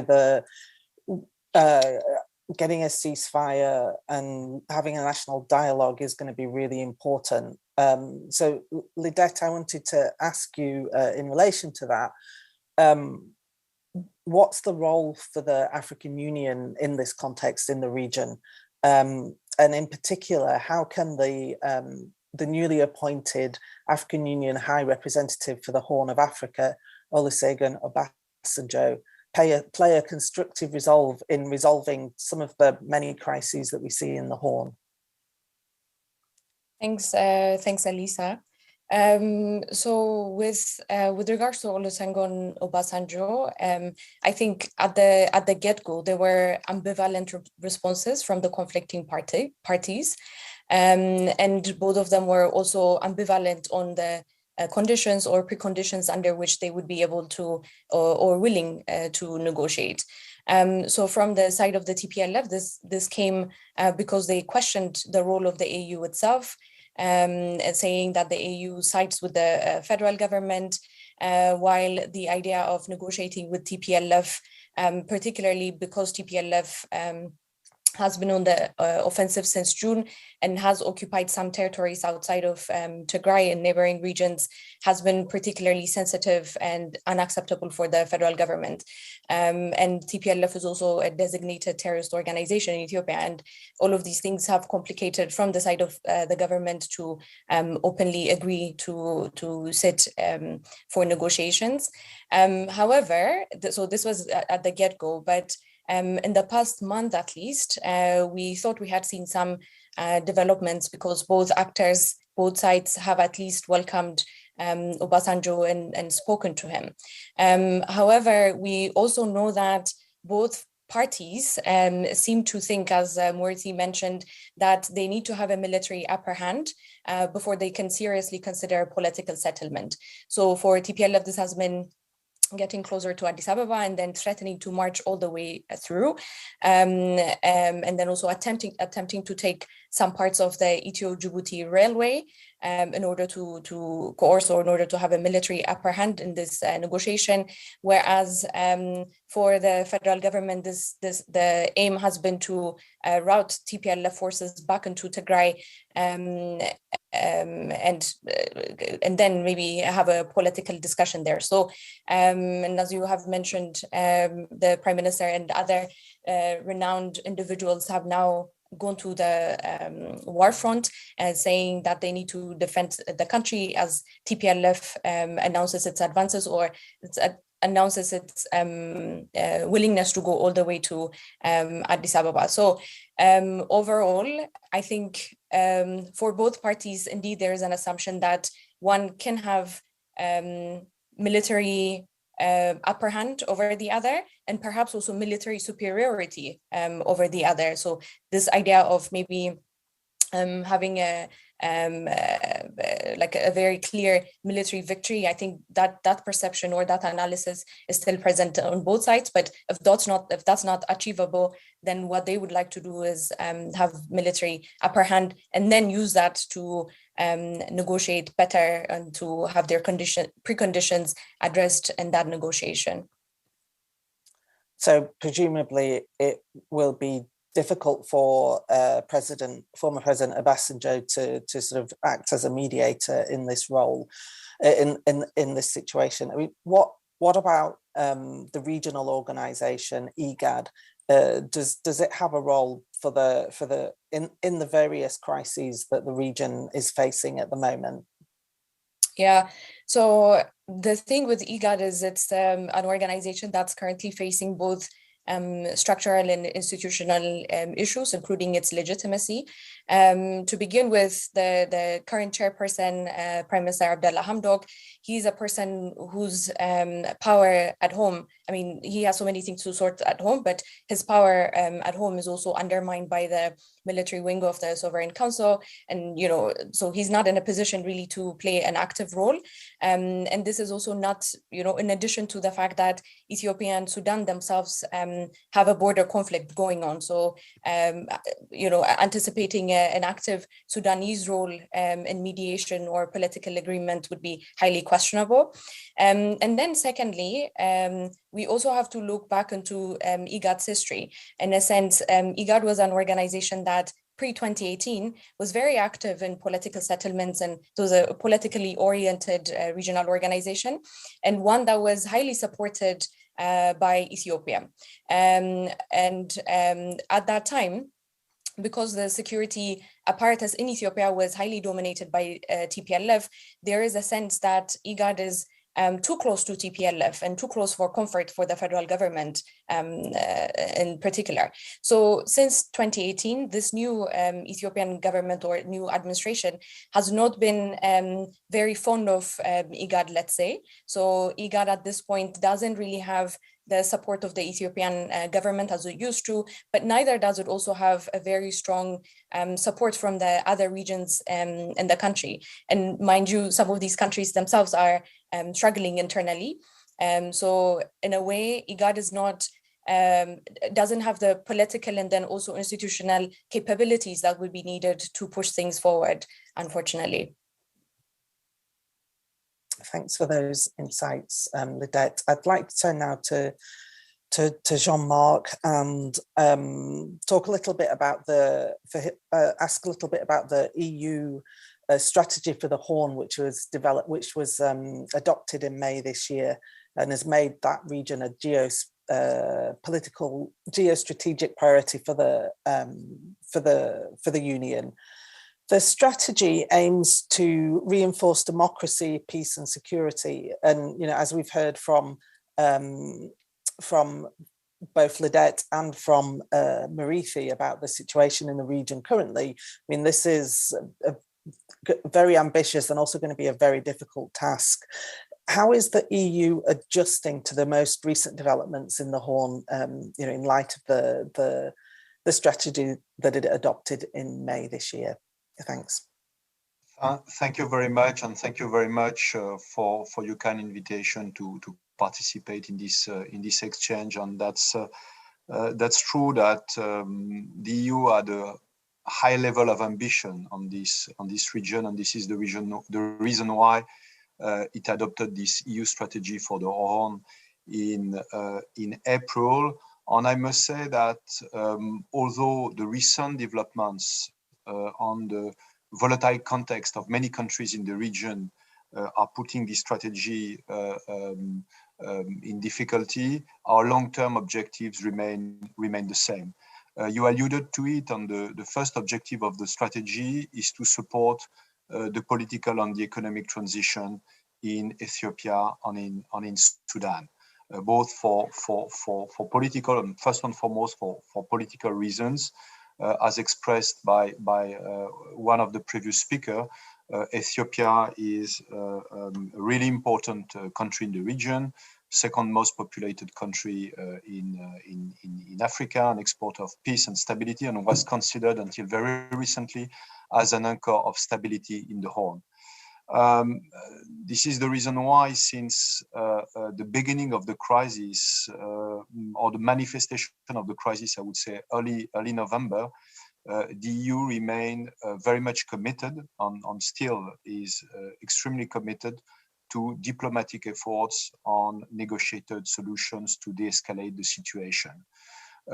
We have constantly repeated since the beginning that there was no military solution. And as one of the previous speakers was saying, the balance today is between this military solution on the opportunity for negotiation, on the balance between the two, on the difficulty to convince both parties that there is no military solution, and that this is extremely important to get back to the table of negotiations. And this is what all the international community is pushing for. We are obviously supporting the EU High Representative, President Obasanjo, who is currently working on confidence-building measures on trying to bring party to talks. And we are also definitely observing other efforts in the regions by neighboring countries in order to support peace, negotiation, and stability in the country. When it comes to Sudan, we have seen as well the positive breakthrough over this past weekend with another power-sharing agreement on the reinstatement of Prime Minister Hamdok at the helm of the civilian-led transition, which is extremely important. This is a first positive step, but there are still many challenges ahead, and I'm sure we will have the opportunity to exchange with the panel on these challenges. Our priorities were the restoration of the constitutional order and to support the 14-point plan which is set out in the agreement. Remains to be seen according to which rhythm this plan will be implemented, on whether it will be possible. Definitely, we continue to support the good offices of the UN SRSG for Sudan, Volker Perthes, in his mandate to support the country into democratic transition. So this is, I would say, the first basket of our strategy remains Sudan and Ethiopia at its heart. The second point is obviously Somalia, because we know that Sudan and Ethiopia are really in the limelight at the moment. But another key area of focus for the EU is our engagement in Somalia.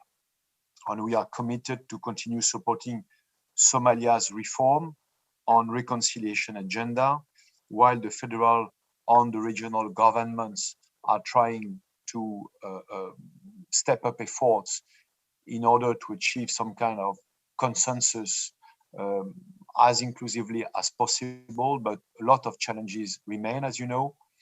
The third priority is to engage into a more strategic relationship with Kenya, which is for the time being probably an even more important country as when we define the Horn of Africa strategy in April. But again, back in April, we were saying that the EU would give priority to a more strategic relationship with Kenya.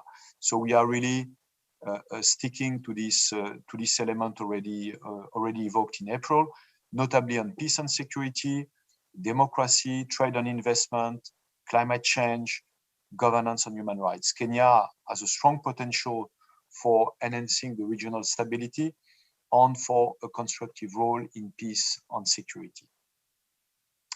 The fourth priority is to keep on with our engagement in all the other countries in the Horn, starting with South Sudan. You alluded to the implementation of the peace agreement, and to call as well for a stronger engagement of IGAD and the African Union in this context.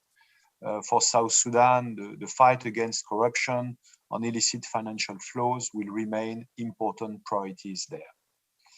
Other countries of the Horn will need as well further engagement. Maybe we can discuss that further on, but there would be certainly efforts in all of our countries. Thank you very much. Thank you very much, Jean-Marc, for setting out there some of the European Union's priorities in the Horn. I'd like to delve a little bit deeper into Ethiopia now, and I'm going to turn to my colleague, Will Davison. The war in Tigray has been raging for over a year now, and we've seen it spreading into other areas of the country too. I mean, what do you think is needed to bring Ethiopia back from the brink? Thanks, Alyssa. I think, as described by the other speakers, we have reached a incredibly dangerous point.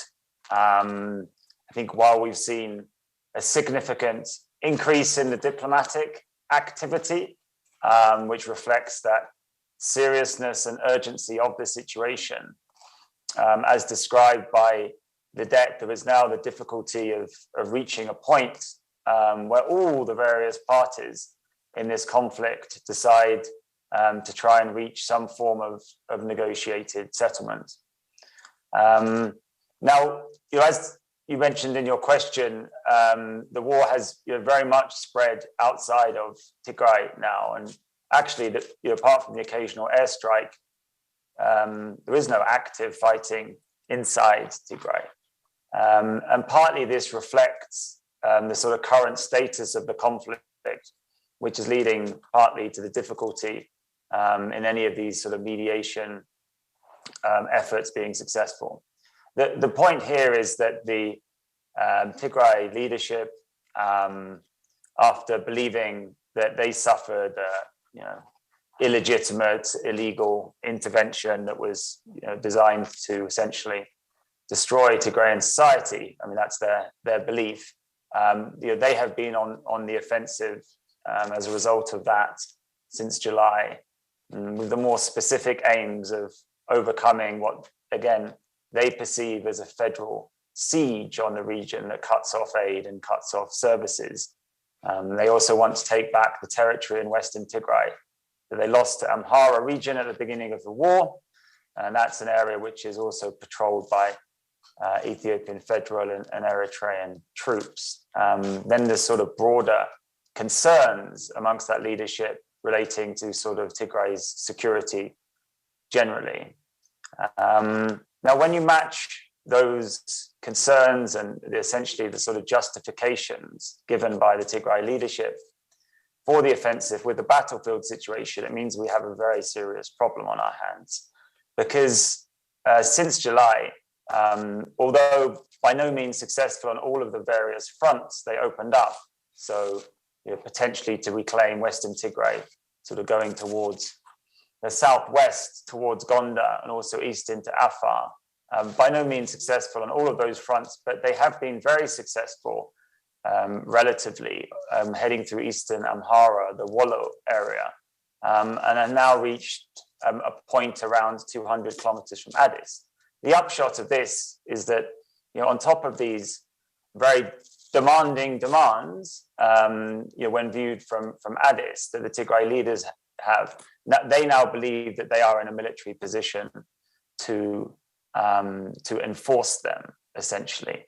And I think it's becoming increasingly apparent, despite the diplomatic activity, that because of the way this is played out militarily, there really is an increasingly hardline position from Mekele, with, for example, a focus on the removal of the prime minister or an unwillingness to negotiate with the prime minister.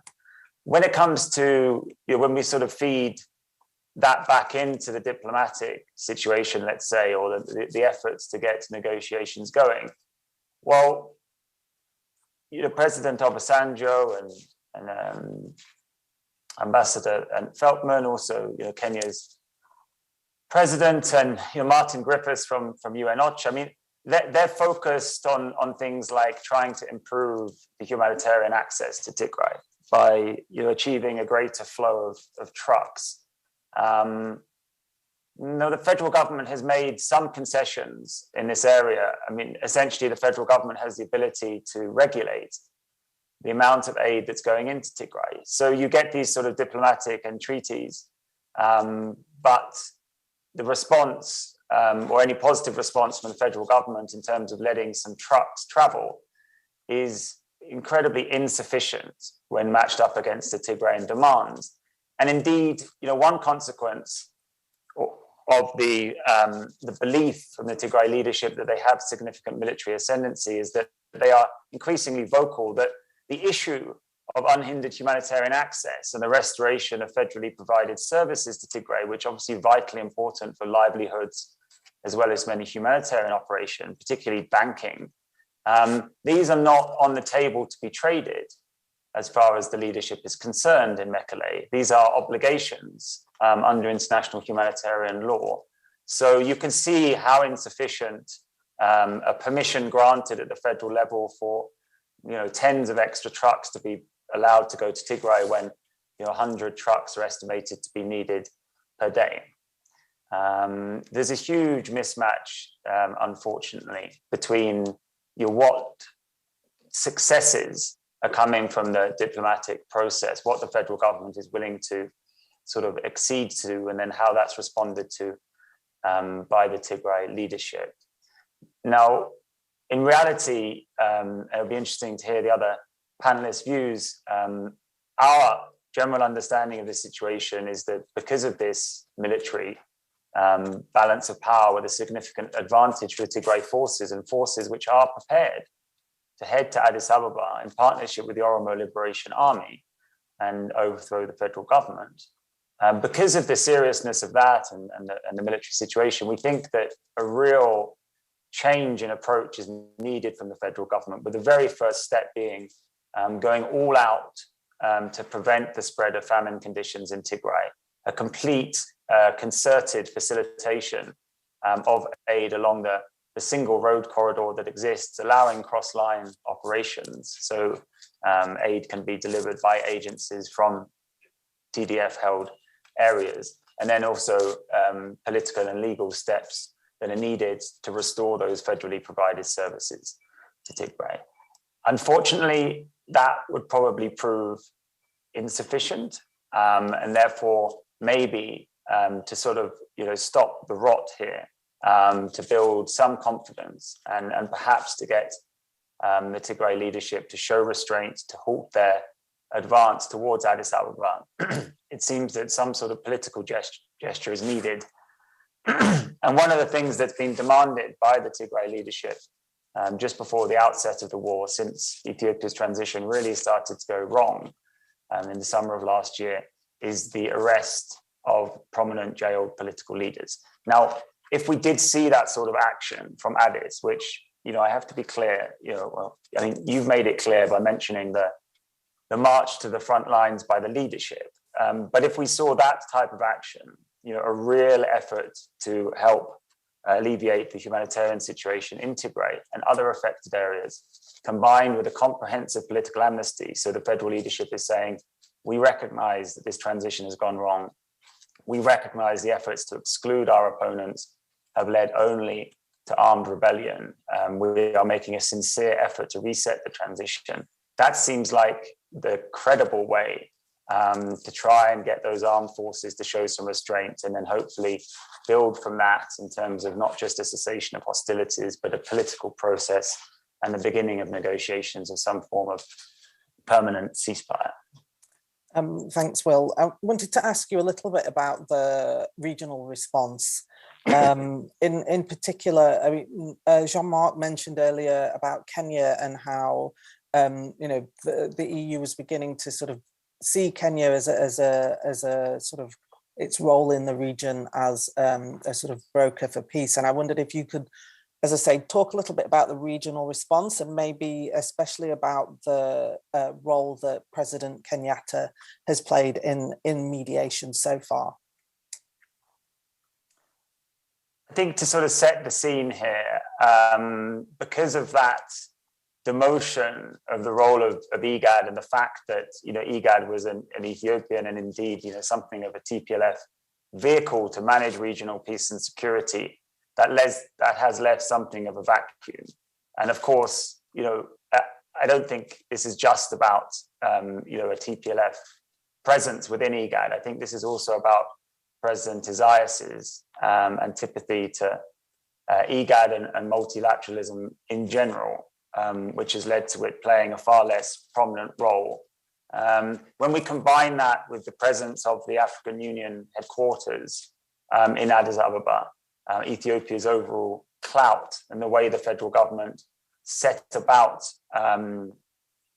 justifying and narrating this conflict, as in this is a domestic matter, it is a law enforcement operation, thus telling everyone else it is none of your business, combined with that sort of regional circumstance and also some geopolitical factors, that really has led this conflict to go a very long way with a very limited amount of external involvement in it, other than factors like Eritrea's involvement in the war. When combined with other problematic factors, Sudan's nosediving relations with Ethiopia over the Fashiga dispute, the Renaissance Dam, other issues, I think we have to acknowledge we are starting from a disadvantageous position in terms of mediation. And it's into that which quite belatedly, really, President Obasanjo has entered the fray. He spent some time getting up to speed in terms of actors, issues, his internal processes. And then we've also seen the Kenyan government get involved at the same time. But I think, face probably similar problems. I think the involvement does not stem from a great deal of interaction with these issues, and instead it's stimulated by the urgency of the situation. I I think there is a positive side to this in that most international actors now, particularly given the gravity of the situation, are pulling in the same direction. I would particularly say that about the sort of quartet we have, Jeffrey Feltman, Obasanjo, the Kenyan government, and UN OCHA. Obviously different focuses there, but really as things stand, the difficulty is, as I describe it, in terms of the calculations of those Ethiopian actors. And certainly, none of the external players here, however well-intentioned they are, even if they have strong ties, for example, with the Prime Minister himself, which is mostly the case in terms of President Kenyatta. But really, none of these external actors at the moment really have the leverage to alter the calculations. So I think it's a question of remaining vigilant, remaining attentive, not giving up, accepting that as the military situation develops and political calculations will change in Mekelle, in Addis, maybe in Asmara, elsewhere, and then looking for the opportunities to play a supporting role. And I think it's very positive, obviously, that the Kenyans are involved, that the African Union has this initiative now. Very difficult for people to make an impact at this point, but every reason to remain vigilant. And I'm sure some of those external processes and actors will play an important role in the months to come. Thanks, Will. I mean, you've set out some of the difficulties that regional partners and regional actors have in engaging and trying to move the parties to a ceasefire and hopefully negotiated settlement. But I wanted to ask Jean-Marc specifically about the tools that the EU has at its own disposal, particularly to alleviate the humanitarian suffering in Tigray, but also how to promote a negotiated settlement in the country. Thanks, Jean-Marc. Thank you very much, Elisa. Maybe to recall first the fact that since November, the EU had released three tracks. First of all, asking for the cessation of hostilities, the immediate cessation of hostilities, because it was conducive to an endless conflict on horrible casualties. The second thing was the unimpeded humanitarian access. And the third thing was the human rights investigations on human rights violations. These investigations for which the joint report from the OHCHR on the Ethiopian Commission for Human Rights was recently published in November. So these were the three asks, if I may say so, of the European Union. Since the very beginning of the conflict 1 year ago, on the humanitarian assistance front, the EU has been extremely engaged, not only in advocating for this unhindered humanitarian access, but also operationally and practically. I was looking at the figures before preparing this panel on the EU humanitarian funding for Ethiopia for 2021 amounts to more than 80 million euro, out of which 45 million euro are allocated to help address the needs of local population. And since the beginning of this crisis, the EU has provided most of its assistance in humanitarian for people affected by the Tigray and now, unfortunately, northern Ethiopia crisis in Amara and in Afar region as well. The EU has constantly advocated for humanitarian access to provide humanitarian supplies. We have also developed a humanitarian air bridge recently in order to find a solution to bring humanitarian assistance, although there was this blockade around Tigray. So this is on the humanitarian track.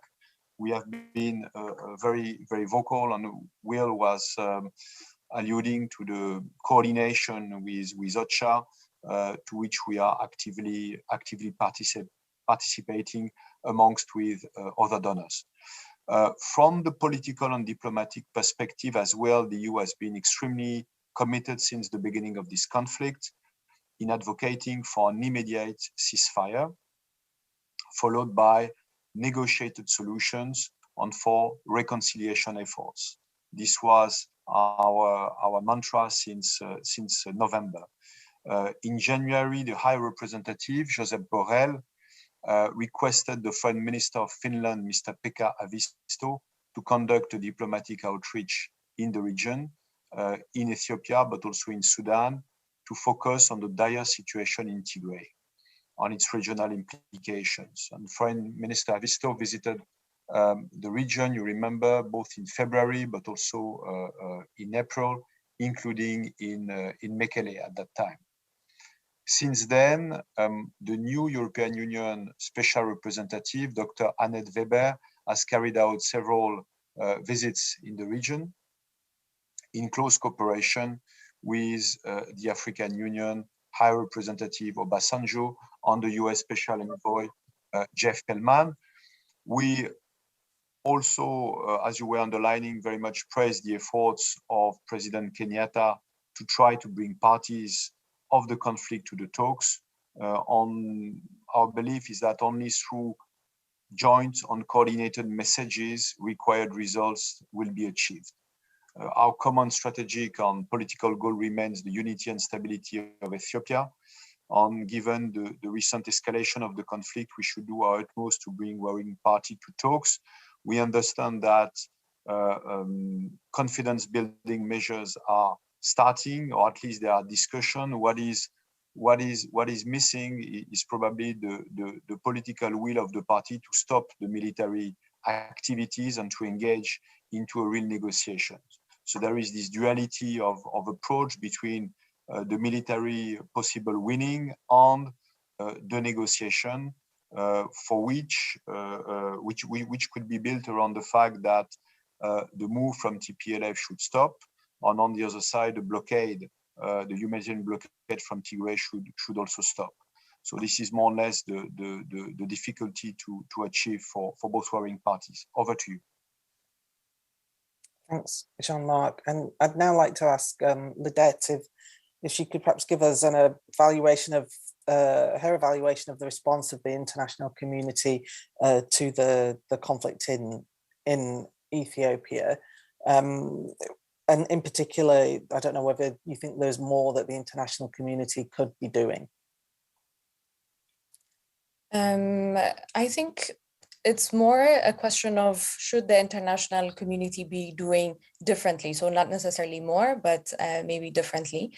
And here, I think one also would need to make a distinction between who is the international community, because if you actually look at dynamics in Ethiopia, so outside of Tigray in Ethiopia, there is really a very pervasive and a real perception that the West has been very selective in its outrage, selective in the sanctions, selective in humanitarian efforts, in a way that only realizes that the pain that has been, or pain and destruction that has been caused in Tigray, but not necessarily pain and destruction and humanitarian needs that have then also spilled over to Amhara and Afar regions.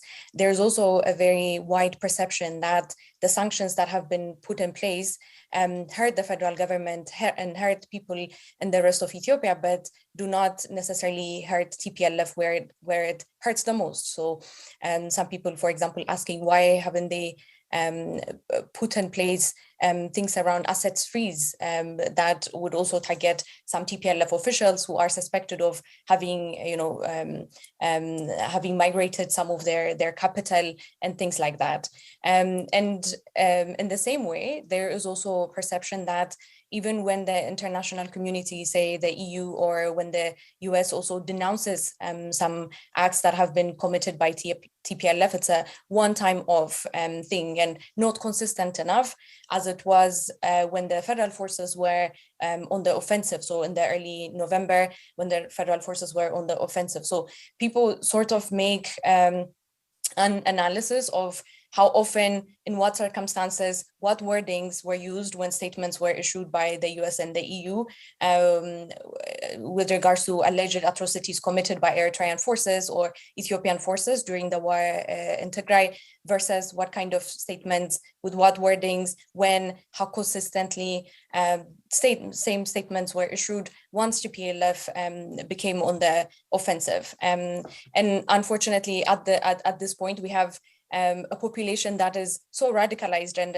a federal government as well so radicalized, saying the whole world is against the state and the whole world is against Ethiopia. And I think this has also, unfortunately, not only radicalized political positions, but it has also spilled over to societies, and has really broken something, the trust that Ethiopians have vis-a-vis the international community or as members of the international community, but also, and more importantly for the future, the social fabric between Ethiopians, particularly Tigrayans and the rest of Ethiopians from different ethnic groups. I think there has been a significant erosion there. So in terms of, de-escalating the situation, and in terms of people understanding that not everything could be won with a military solution, or that maybe we need to be smart about how to end this, like abysmal nightmare. That, in my opinion, that has not been able to come through, definitely not from the population in Ethiopia, because of this perception that the whole world is against Ethiopia. And the only thing that Ethiopians then think is reasonable is to defend what they think the rest of the world is cornering. So I think going forward, for me, the most important thing is the West, let me say, needs to be very critical, and then also needs to be very constructive in its engagement. It needs to be very reflective as well on what they are doing, with good intentions or bad intentions. That's another question, but with what they are doing, what harm it's causing, or whether or not it's being effective, and whether or not, if it's not effective, they should also think about alternative ways of engaging, because how currently this perception is all over the place, that even when good ideas are coming from the West, like, for example, things around negotiation, people completely do not want to listen to that, because they think negotiation is put forth as a political solution, not because it's a good idea, but because the West wants to bring back TPLF or wants to embolden TPLF. This is the kind of understanding that's prevalent, and unfortunately also unconstructive. So my advice would be act differently, and see the ways in which the EU's statements and the consistency of its statements and things like that, and the humanitarian assistance as well, could sort of help build some goodwill and de-radicalize sentiments in Ethiopia. William, I was wondering if you had any response to what Lidette has just said.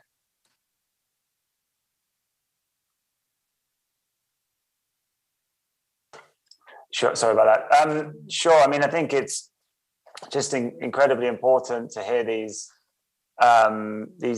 positions and sentiments, because, I mean, I think the understanding is that they are pretty widely shared amongst Ethiopians. So it certainly presents a challenge to those, to all of the external actors, because, I think that the sort of the polarization and the divisions that ultimately have led to civil war in Ethiopia, we can sort of see them spilling out into everyone sort of who's engaged and trying to make sense of what's going on and respond to it. So of course, we at Crisis Group are fully aware of the vast differences of opinion, and it's this sort of environment where it's very hard to say anything, not just say anything that pleases. It's very difficult to say anything that pleases everyone, but it's actually quite difficult to say anything that pleases anyone when you're trying to sort of sift through these differences of opinion. So I think it's just a sort of testimony to how difficult things are. I mean, I think what does concern me here is that if we don't just sort of isolate Tigray, if we sort of theoretically isolate Ethiopia and Eritrea, and we go back to the November the 3rd, when civil war finally broke out, the Tigrayans moved preemptively against the federal military.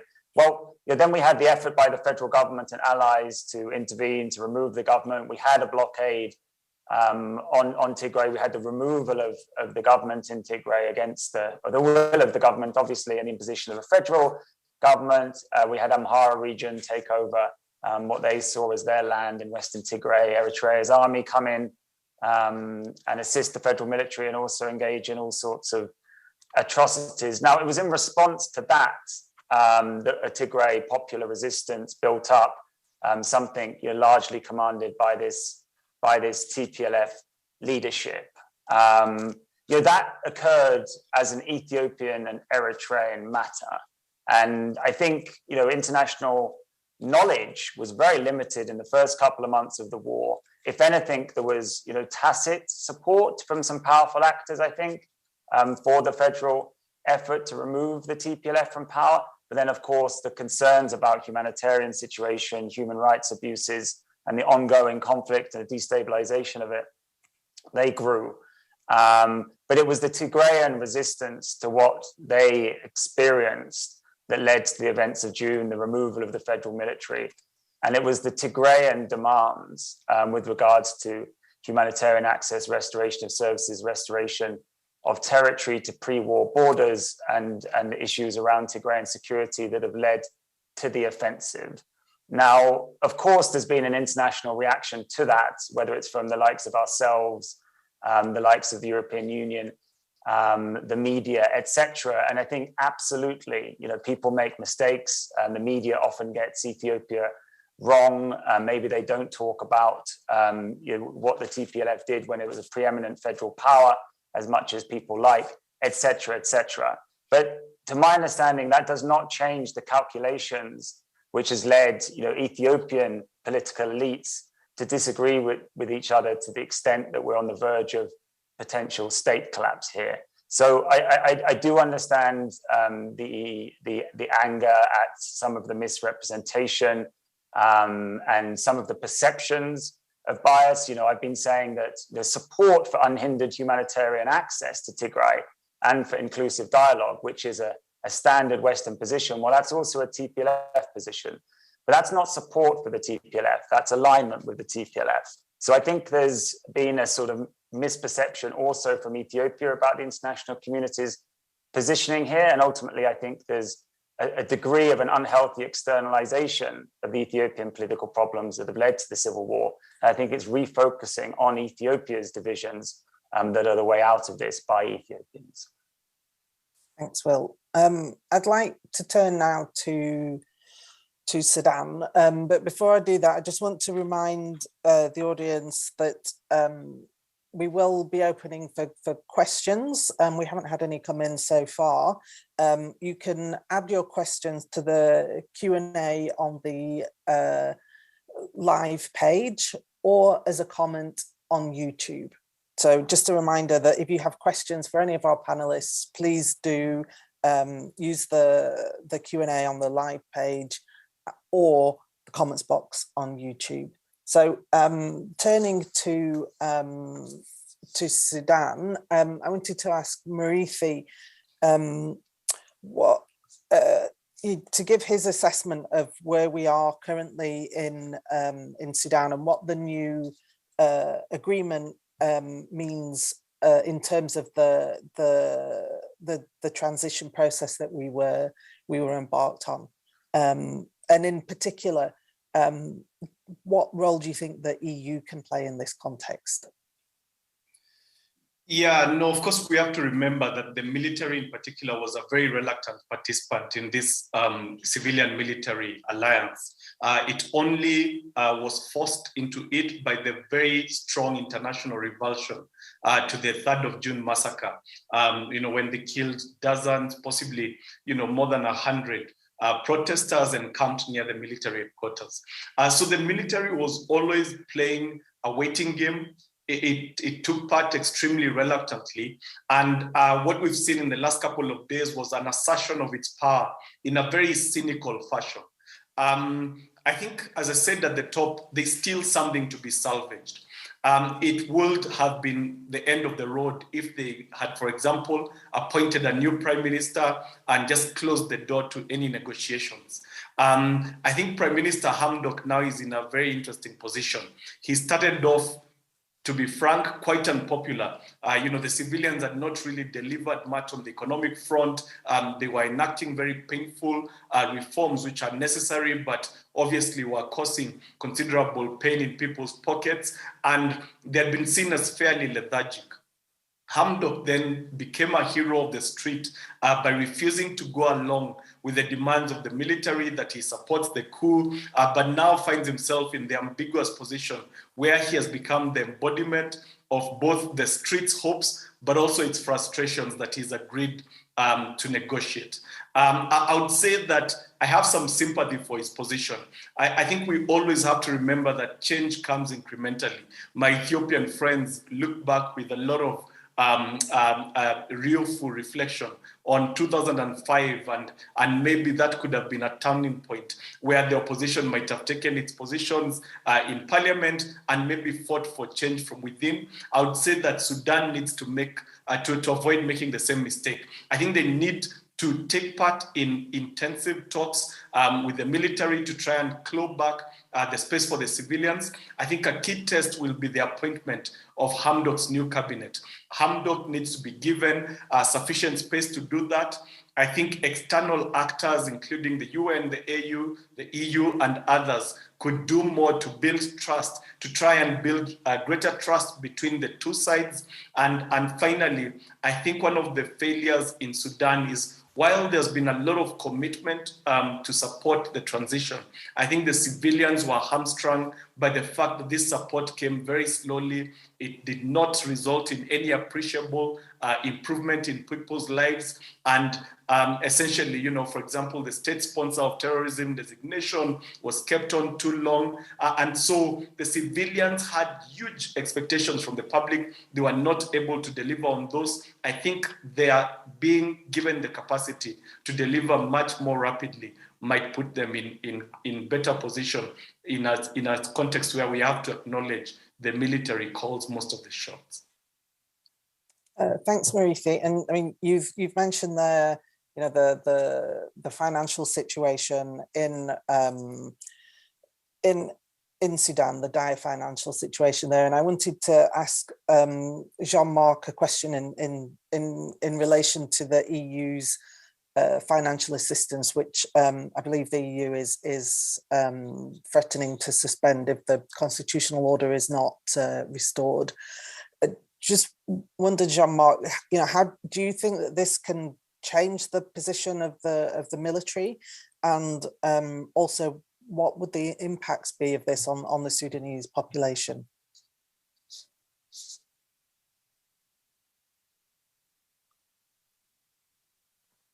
Thank you very much.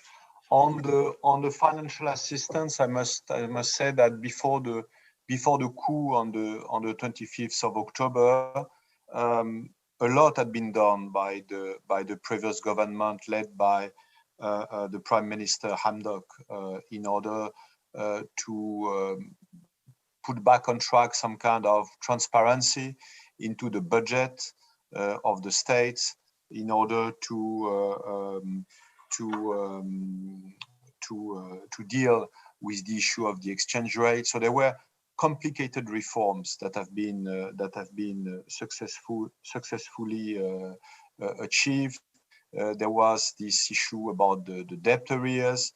All that was not necessarily very visible for the public in terms of improving immediately their situation. And we put back on track as well a family support program in order to support the revenues of the poorest in the country. So all that was going really in the right direction. Also, the situation was dire. You know that from the humanitarian assistance part, the EU is also very much supporting the periphery of Khartoum, if I must say so. I mean, all the regions which are in dire needs of humanitarian assistance for a long while. So obviously the coup has seriously undermined this economic situation, and the fact that now the situation seems to improve since the Prime Minister has been reinstated, since this 14 points plan has been signed by both the military and the civilians is definitely encouraging. But we must remain vigilant, as this is not really a return to the status quo ante, which is happening today, and that there are many complexities and many challenges ahead. So we are taking a cautious approach on. We are ready to move ahead should we have assurances that the transition follows democratic and civilian principles. I would like also to note that accountability, the rule of law, and transparency are key pieces in this transition process since the very beginning. And this was also what the streets told us when there was these massive demonstrations after the coup. And again, we constantly advocated for investigations to be conducted, to hold those accountable for human rights violations, again, civilian in the course of this crisis, but also in previous crises back in March 2019.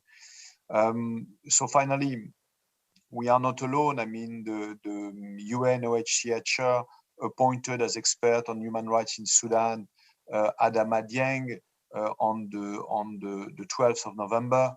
And his mandate is very timely as well, as his term in office will conclude upon restoration of the country's civilian-led government. So all that goes in the right direction, but we need really to monitor closely the situation. Over. Thank you very much, Jean-Marc. We've had a couple of questions come in from the audience. The first one is, do you think sanctions can be an effective tool? The questioner said the US has changed their position and recently decided to walk through the threat of sanctions. And the questioner is wondering about the EU. Second question is, do the panel believe that Kenya has the ambition in the region of seizing the political vacuum that's been created due to the internal conflict in Ethiopia? And if so, how do they believe that this would play out? Or do you think that there's even enough political will within Kenya for this to happen? So I think I'll give both of those questions initially to Marithi, and then we'll bring in other panelists if they would like to respond to those two questions. So Marithi, over to you. Yeah, thanks, Elisa. I'll start with the Kenya one. I would say that Kenya historically has been an inward-looking player that tends to engage in the region when it feels that it's welcome to do so, but it's not a country that likes to project its power. And it prefers to engage with the region on the economic front. It obviously has the most diversified, most sophisticated private sector in the region, but it's not one that historically has sought to project power. My assessment is that Kenya would much rather that Ethiopia continues to lead, especially on the security and political front in the region, partly because Kenya has had a very good run with Ethiopia taking the lead of a lot of the problematic issues within the region. And then Kenya, basically, to use the notorious term, leading from behind and just working with that dual hegemony of Ethiopia in the lead and Kenya in partnership. In places like Somalia, for example, Kenya really doesn't know the region that well. It would much rather have Ethiopia leading in that sphere. We have to remember that Kenya and Ethiopia have one of the oldest security pacts on the continent. They've historically been very close allies. If you just look along State House Road in Kenya, the Ethiopian embassy is right opposite the Kenyan president's residence, partly, reflecting very old ties, not just between institutions, but also between individual leaders. So I would be quite skeptical that Kenya seeks to fill that vacuum. I would say that also that elections are coming up in Kenya in the next couple of months. Kenyan elections are incredibly competitive. And it tends to be that there's a very long campaign. There will be very limited bandwidth, very limited attention on the region. And so, as Will mentioned, Kenyans got involved because the situation is clearly desperate. It might threaten regional security, but they would much rather that a stable Ethiopia comes back, plays its leading role. But if it doesn't, Kenya would definitely benefit from the economic problems in Ethiopia by attracting more investment and maybe even recovering its role as an air hub and all that. So I'll pass the sanctions. It's a banana skin to Lidette, perhaps. That's lucky, because I think Lidette signaled that she'd like to come in on sanctions. Very chivalrous of you, Marithi. So Lidette, your thoughts on sanctions, please. Yes. I think here what would also be important is to reflect how the Ethiopian state as a state operates, and to distinguish what is perhaps a typical Ethiopian state response versus an administration, so current administration response or previous administration response. Because my analysis would be that the Ethiopian state has this tradition, let's say, of being hostile to open castigations. So it doesn't, not to imply that some states are welcoming of open castigations and sanctions. No state is. But in Ethiopia, you have this very sharp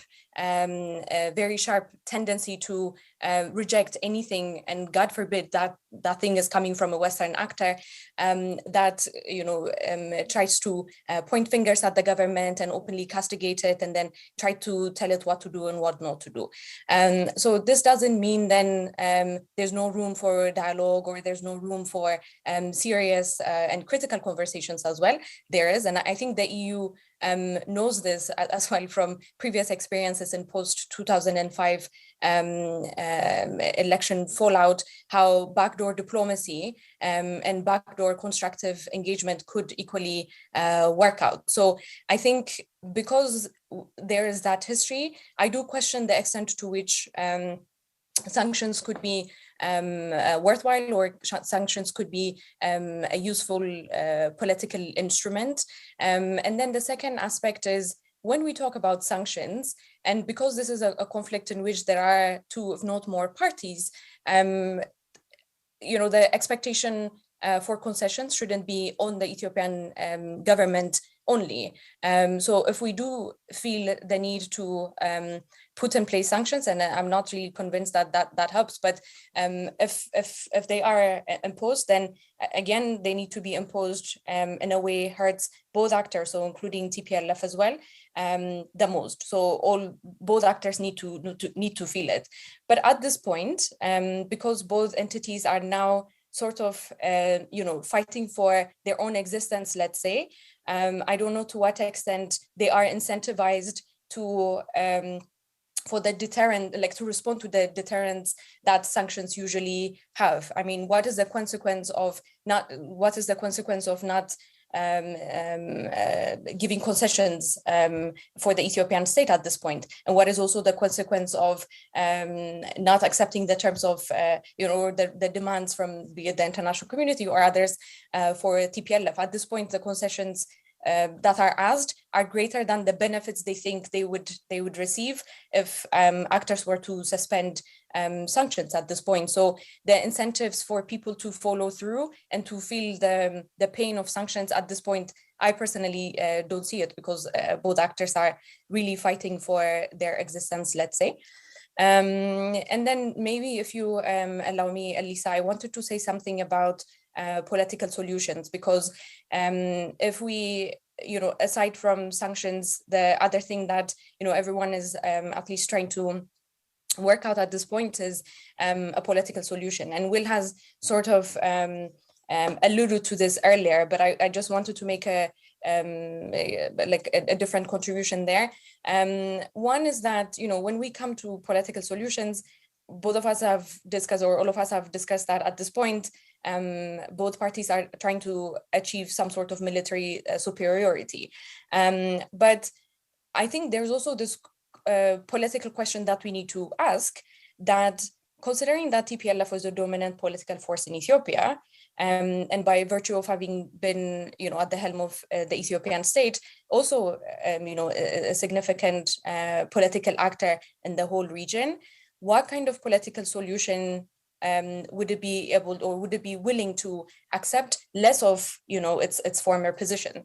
And that's not a very easy political solution to devise, because we are really talking about a formidable political entity here. And similarly, for the Ethiopian government as well, to have the confidence that even in this political agreement, and for TPLF as well, in fact, who's going to guarantee that both parties are going to keep their end, whatever that political agreement is? So what is that solution that also gives TPLF the confidence that the federal government is not going to outsit, at least from its regional administration in Ethiopia? Because at this point, in the rest of the country, the appetite for a TPLF comeback in central government is almost unthinkable. So there's no appetite there. But what kind of guarantee could we put in place that TPLF knows, at least when it comes to Tigray, the central government is not going to outsit? So that the question around guarantee, I think, is there. And then second and last point is also, it's one thing to have a political agreement and then quite another to sell it to the people on both sides. And at this point, unfortunately, the political and the popular and the political and the personal is so meshed up that whatever is settled in the negotiating table or in a military show off in the battlefields, I am afraid that it would be very difficult to sell it to both sides, to people on both sides. And just the other day, Getachew Reda was out there trying to appease people, telling them, when we do negotiate with Obasanjo, we are going to do so with Welkite and Abiy's exit as preconditions. And in the case of the rest of the country as well, there's a very clear statement that TPLF is not welcome in central government. So I think devising this formula that keeps everyone happy and, or at least equally dissatisfied, let's say, I think would be key, and one that populations would also buy would be key to make sure that it stays, it is long term. Yeah. Thanks, Lidette. I'd just like to give maybe 30 seconds to Jean-Marc to have a final word, and then 30 seconds to Marifi, as we're almost at time. So Jean-Marc.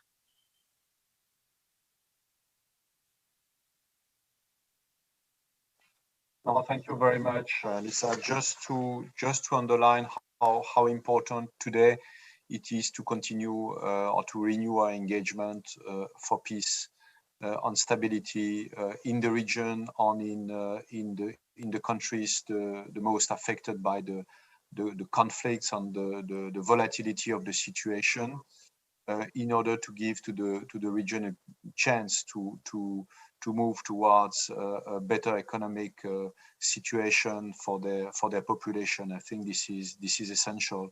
Also underlining the fact that we need to keep on our engagement for humanitarian access, in particular in Ethiopia, which is extremely important, and that we should use all the tools at our disposal in order to be able to convince both parties to sit at the negotiation table and to keep on pursuing their discussion for peace. Thank you. Thank you very much, Jean-Marc. Marifi? Yeah, thanks, Elisa. Very good to listen to views around the table. I would say that we have to pay attention to dynamics in all the conflicts we witness in the region that will have a long-run effect. One, how do you manage the rise of militias, the retreat of national defense forces, and what that means, especially for people's perception of insecurity. Two, that this is one of the regions uniquely on the continent that's witnessed 2 successful secessions in the last 3 decades. What does that mean in terms of managing diversity, in terms of maybe doing better in terms of designing decentralization in a way that's more inclusive than the designs we've had in the past? And then finally, what replaces IGAD if it has to be replaced? I think you still need a degree of multilateralism. You still need trust building. We are in a moment where everybody assumes the worst about everybody else, and that's a recipe for disaster. Thanks a lot, Marithi. Some interesting thoughts there at the end, both from Jean-Marc and Marithi. And I think we could continue a discussion on events in the Horn for another hour and 15 minutes, but that's it for today, and that's it for this today's session of the Watch List Policy Dialogue. We'll be back tomorrow with panels on Lebanon and Venezuela at 1400 hours Central European time. I'd just like to thank all the panelists for their insights and for joining us today. And I hope you will agree with me that we've had a really rich and interesting discussion. Thank you very much, and have a good rest of the day wherever you are. Thanks, Elisa.